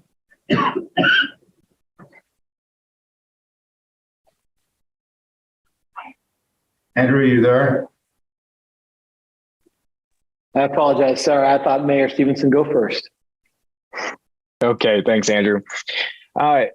Also, just reiterating here, in Midvale, we've got some specific challenges with our family shelter. But one of there's a few really important things here. With this mitigation funding, it takes into account the amount of beds that we have, which we have 300 in our shelter. But also on average, we've got around 17 families who are in our low cost hotels and motels from these vouchers. Right now, our shelter is completely full. And in fact, they've got a playroom in there for the kids that I believe is hosting about 10 people in there right now. And then they just got increased voucher support from the state. And so as we look at, if you say 17 families in these motels and let's say an average of 4 people per family, that's an extra 68 people that we are hosting here in our community. When our shelter, because with ours, just for some background, we had our former Mayor Sagini had offered to do this as a winter overflow. And it operated as that for a few years until the state stepped in and said, hey, we're going to mandate this as a year-round permanent shelter. At that time, they gave us $210,000 to do mitigation around the shelter. This year, we are going to spend anywhere between $2.3 to $2.5 million just on the law enforcement. So for the last several years, we were covering a gap of around $700,000 to $1 million. And if we look at the current mitigation, what cities contribute, that cap is $200,000. So a max that a city is paying is $200,000 to not have a shelter. And we've been paying, let's say, an average of $800,000 a year to have a shelter. And it's really important also to look at this is we actually just found out that we're going to get some increased mitigation funding just because this is a lot of it's based off sales tax, which we're really excited about. It'll be the most we've ever had and is really going to help us cover our law enforcement side. But it's only law enforcement. That's not covering any part of our fire, EMT, and medical. From the Utah Homeless Council, we're getting a lot of pressure to do more sanitation services, other social services. And it really feels like mitigation is at this point of really being chipped away at potentially. Which is pretty scary for us as a community that is already lower income, where we subsidize quite a bit from our general fund and having those pressures. So really appreciate this board considering what Molly and the league have put forward and hope to have your support on this for increased mitigation. Thanks. Thanks, Mayor. Andrew. I think we would endorse these principles from the league. I think it hits most of the things that are important right now. It may not be an either or though, because we may need all of the above. I haven't seen any data to this point that tells me that we have peaked in the needs. In fact, I think from just our rental assistance right now, I believe that people in Salt Lake City between state, county, and city rental assistance, there's 1.5 to 2 million going out per month in rental subsidies. I think for the county, it's north of 3 million per month. That will end. At least by the spring of this coming year, there's no more money that I'm aware of. And so that's true. The second piece is true is for the first time in 4 years plus, there are not enough emergency beds for families. And that's something we haven't had a problem with until just this year. So that's not a good trend. So I think when we look at these things, it maybe have to do all of them simultaneously. There may be some short-term needs and the long-term stuff. I think to the point about the sanctioned camping concepts, we've been using the term of open air resource centers just to frame it differently for folks. I don't think anybody in the services community, at least that I'm aware of, would support unregulated or lightly regulated camping. We've seen that go very poorly other places. And so I think this discussion could be maybe reframed verbally in a couple of ways, but thank you for this work on these principles. We'll support. Thanks, Andrew. Anybody else? Councilmember McKay, I saw your hand a second ago, but I was just wondering, so if you only got half of your money from the mitigation fund, where is the rest coming from? Is it the city? And then the second thing was just, I don't know if we could ever go take a tour of some of these, but it would be interesting for me, as a city that doesn't have to deal with it as much, to see a little bit more of an inside look. Well, so to answer your first question, there was about $470,000 that Mill Creek was entitled to receive under the mitigation formula for having a temporary overflow shelter. And all that money is being spent. But what's happening is we're really just getting reimbursed for our public safety expense, and which is kind of knowable because we budgeted 2 officers for that. The rest of it is going to shelter operations. So, they ask us basically why don't you guys pay for the bathroom? So they put in at the Calvin Smith Library, it has bathroom facilities in it, but they're very meager, okay? It's basically like 2 bathrooms and 2 commodes and sinks and all that. So that's not enough for 100 people. So they brought in these trailers like you would see at a wedding or whatever that have multiple bathrooms, men's and women's. And so part of the mitigation money is paying for that, which to me is not mitigation, it's operations. And there are other things like that too, that the other functions. And I don't know, I can't tell you right now today where all those are landing because I'm not writing the checks for those things, but the shelter operator is using things for, they had to put in additional fencing in for the facility, and they had to put in basically these little beds that people sleep on, their like little platforms that they can stack up and all that. So anyway, the point is that somewhere between a third and half of the mitigation money that we would otherwise be using for mitigation is actually being used for operation of the shelter. And that, I think, is something that probably is being experienced in the other cities that are receiving mitigation funding as well. And I think we need to draw a bright line on that. It's not really mitigation money, it's operation. And then in terms of coming to see it, you're invited to come anytime. These folks are, and I'll say this, I know, having talked to Mayor Mendenhall about this, we have it easy, okay? Because the clients that stay at Mill Creek facility are transported to the facility at about 7:30, depending on when the bus arrives. And they stay there that night, and then they are bused back out again to downtown Salt Lake City. So downtown Salt Lake City has the burden of entertaining these folks all day, and then they can come back at night. And the problem with it is that if they stay all day, there currently isn't any place to feed these people in the facility, and there aren't really service providers. There are some service providers in the vicinity, but they're not. They don't have the capacity to handle this many people. So we are still, while we're providing shelter at night you know, it's cold right now, you know, and these folks are being transported back and basically they're on the street in downtown Salt Lake City until they get, you know, on the bus to come back. So, but anyway, anytime you want to come and see what they're doing in Mill Creek, you're welcome. And I'm sure the other shelters, some of the other shelters have programming on site, you know, at least some of it is on site. But So Mayor Lip, just due to time now, we've got LPC. Here's my question for board members. When you look at this proposed framework, is there anything that we're missing that you'd like to see added to it? Is there anything on this proposed framework that causes your thoughts? As Molly indicated, we haven't identified the specific outcomes, but we were trying to just bring all the pieces together into one framework so that as we're negotiating these different pieces, you've given us that general board direction, and that's why we invited the cities with homeless resource centers to be here as well, to be able to chime in, since some of them aren't represented on the board currently. So board members, are there any thoughts or concerns, additions, deletions to this engagement framework for us?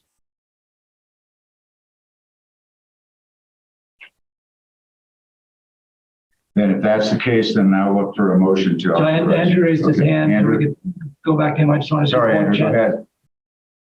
Yeah, I think one piece that may or may not be important to this group is the mitigation funds are broken into different tiers. The biggest part of that tier is just formula based. So all the cities get that and they're free to use it for what they choose to. The overflow funding is separate. That's about $500,000 a year for the whole state.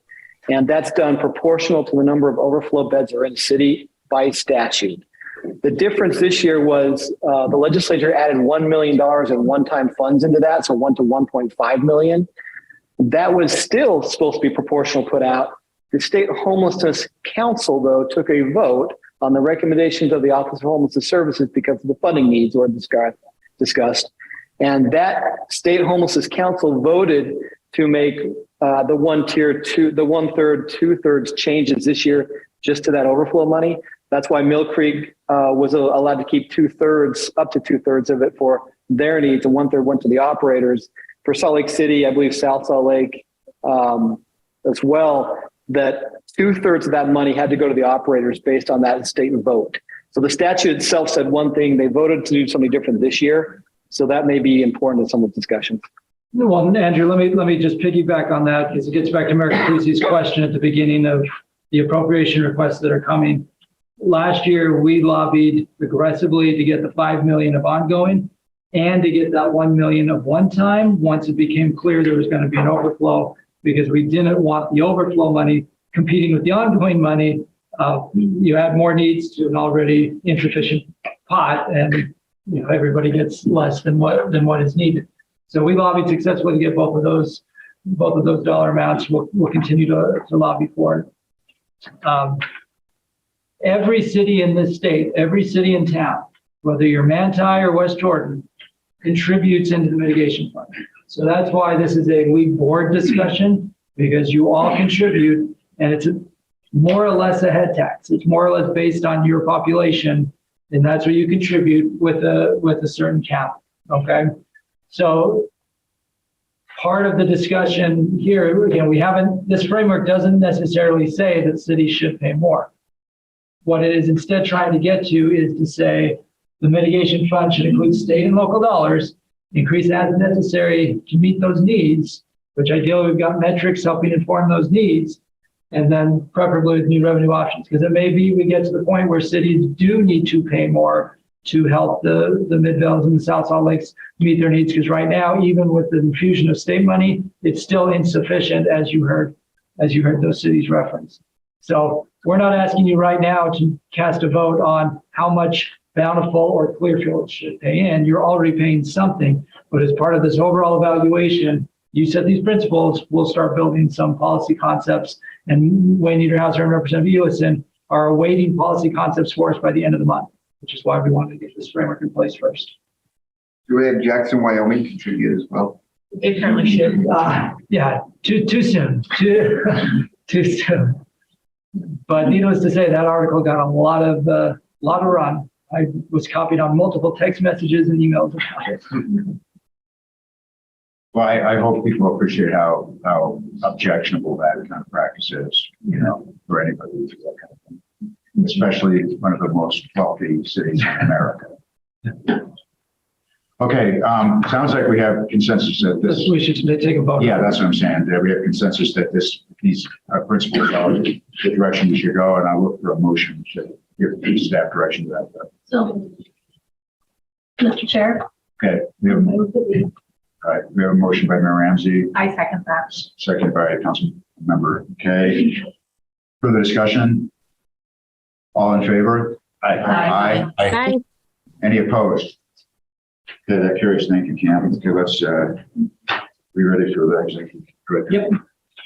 All right, Justin, can you put an update on the officer meeting this afternoon, as well as the that other piece we discussed? Yep, so this afternoon, we're meeting with Neil Abercrombie and staff of the governor's office to discuss some things. The officers will be there. So for officers as a preview, if none of this should shock you, but this will be sent over to Neil. We need to talk about one, housing. I know that's blowing everyone away when it comes to housing, but there are a couple of things. We're going to present some of the data that we talked about, the Carson's been gathering, some of that will show LPC today. But if anyone's receptive to data, it's actually Neil in the governor's office. That's a great place for us to present that and help with that narrative. So we're going to present now. We're going to talk about the proposals and where we're at on everything. And then we need to answer a couple of key questions. So Kate, you asked earlier, how do we feel about where we're at with different sites? And right now, the PRC feels a little bit emboldened because of some comments the governor has made in a couple of places. We're talking about Mayor Shepherd. Governor made some comments about needing to go after cities for a few different things. And so we need to figure out from Neil whether or not the governor was talking to the crowd or whether the governor was speaking broadly or whether the governor had nuanced thoughts behind that. I joked with our staff last week.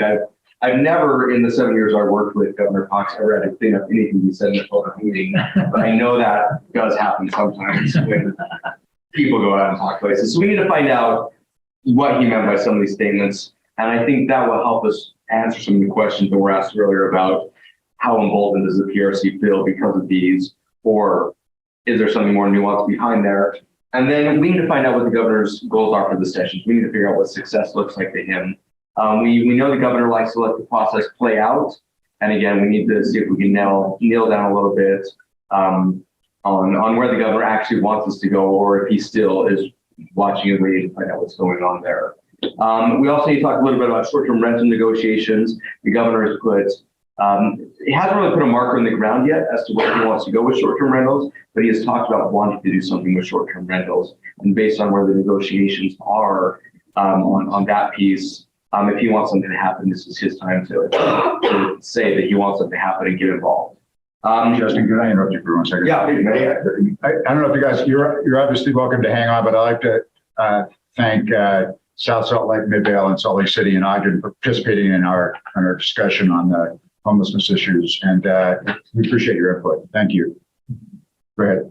Oh, yeah, thank you, Mayor. The other part, so that's the base one, and then other things we need to cover, find out what are his other priorities, if there's things that we can support him on, and then talk a little bit about our student centers, homelessness, and transportation funding. So that's the preview. So overall structure, that's not going to look a whole lot different from our discussions the past few times, but we really do need to try to start getting the temperature from Neil where the governor's out on things. That will really indicate where negotiations are going to go the next month or so. And then the other piece we want to bring up really quickly during the session, as officers know, we have a weekly call with the governor's office where we check in. One thing we would like to add this year, or maybe not one thing, one person we would like to add this year, is a representative from the board that represents rural Utah, because we do miss out on that voice. And so we don't need to make a decision as to what that looks like today. We'll bring that back next month, but I do want to have you start thinking about what that could look like if we had someone in to help us with a rural perspective as we negotiate with the governor's office in this session.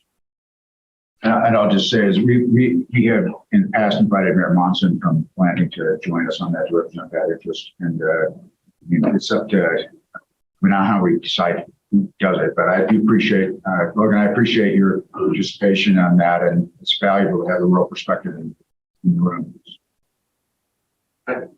So we'll work on that, bring back a proposal for December. Okay.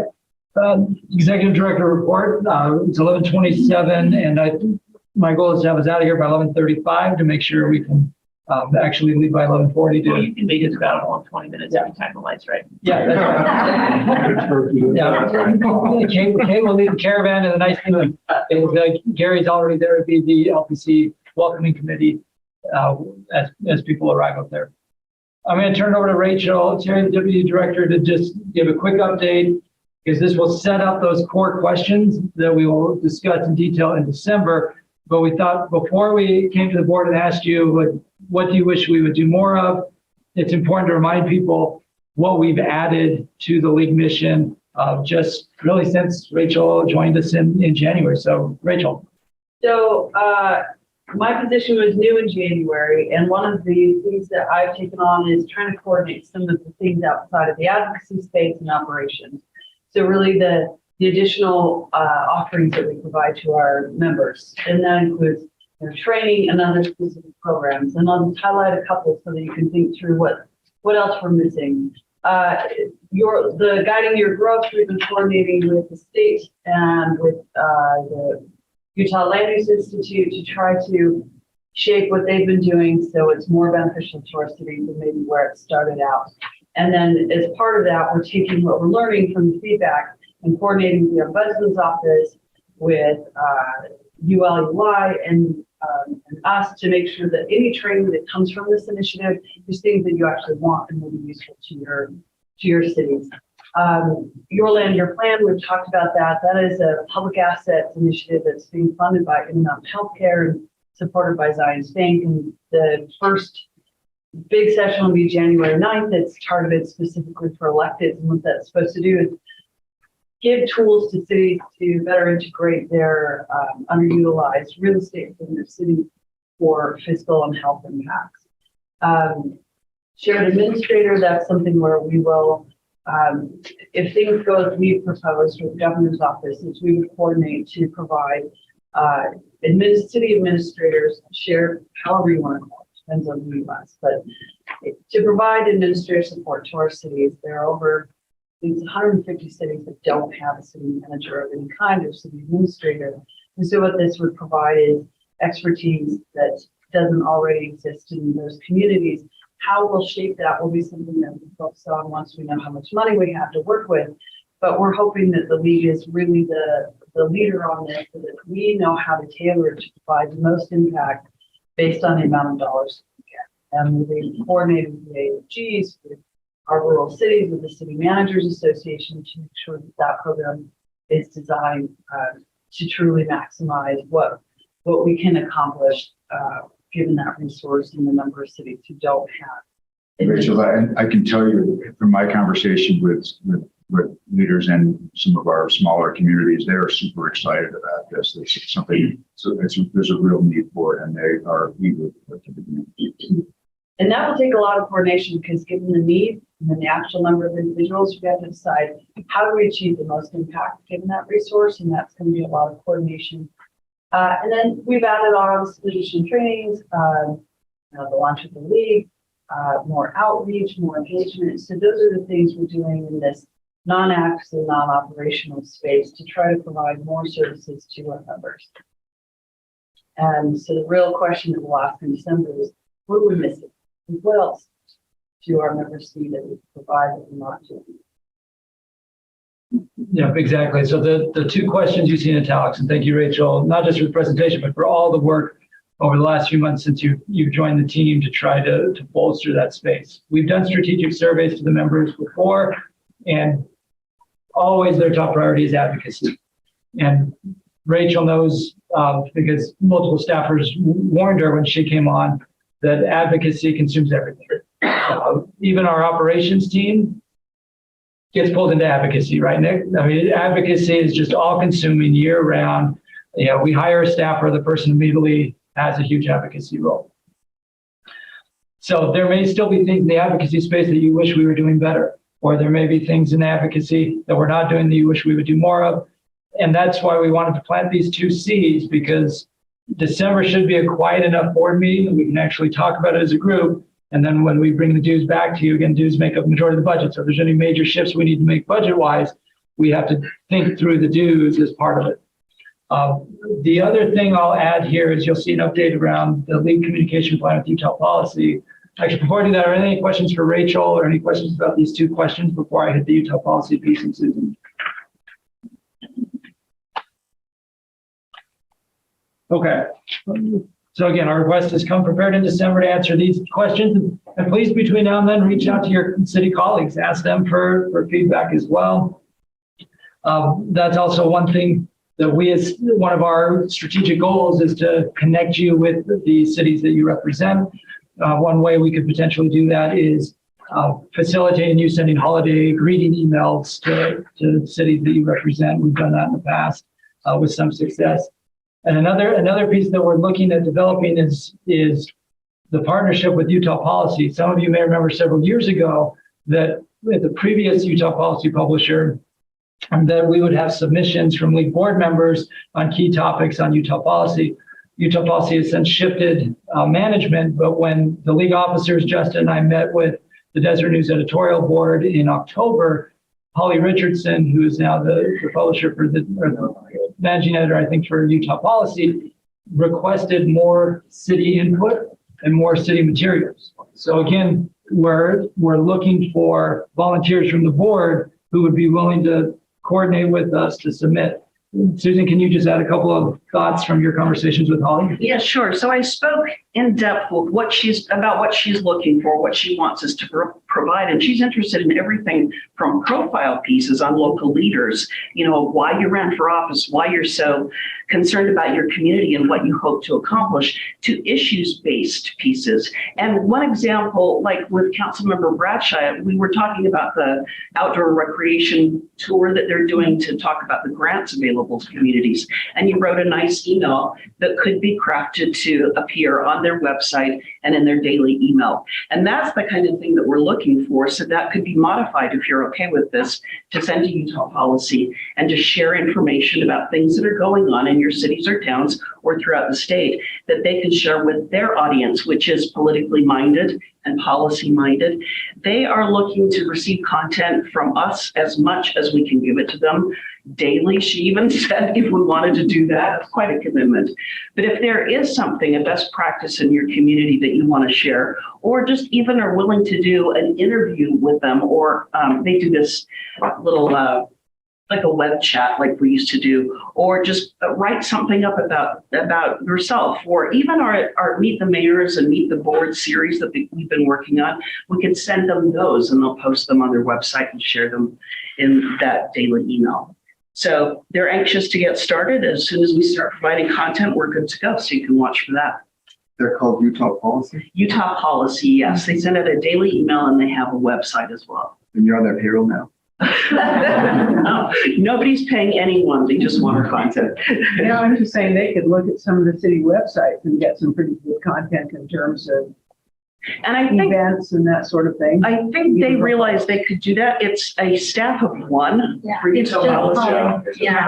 So it would be really helpful for Holly and for us, frankly, if we could provide them a piece. And it doesn't have to be perfectly edited for their format, but any content we can give. I mean, she's giving us a forum for us to share our ideas and the things that are important to our communities as a whole. If I may, I think this is a huge opportunity for us. When she brought this up when we were there meeting with them, I thought, whoa, that opens the door to really sharing the good work that's being done in cities, the good story, the good narrative that doesn't seem to be as prevalent in some circles, policy circles, that just doesn't get listened to, doesn't get heard. This really gives us a chance to share that. This is another outlet. It's a significant outlet, and I think it's a big opportunity. I definitely think it's one we can maximize for all of our cities and for the good work we've done.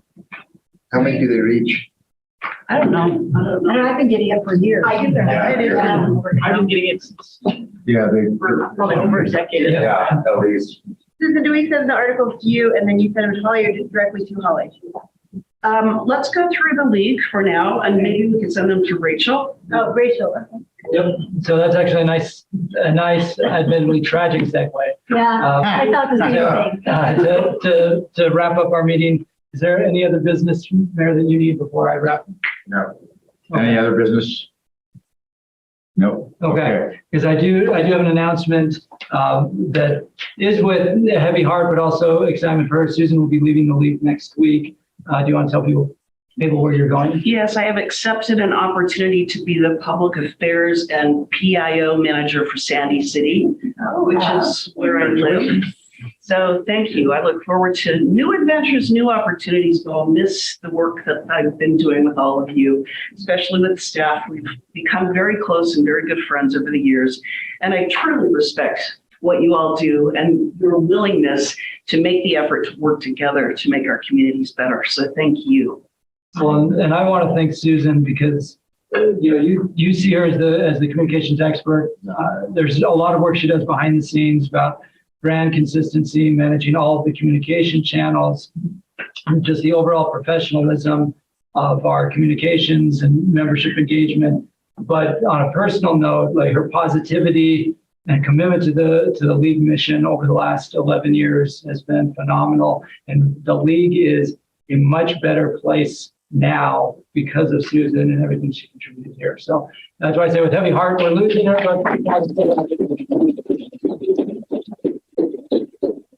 So Susan, also you're fantastically creative, and I've appreciated working with you. I think most of us have, and you do great work. So Thank you very much. So those of you in Salt Lake County, please make Mayor Zoltansky buy you lunch on a regular basis.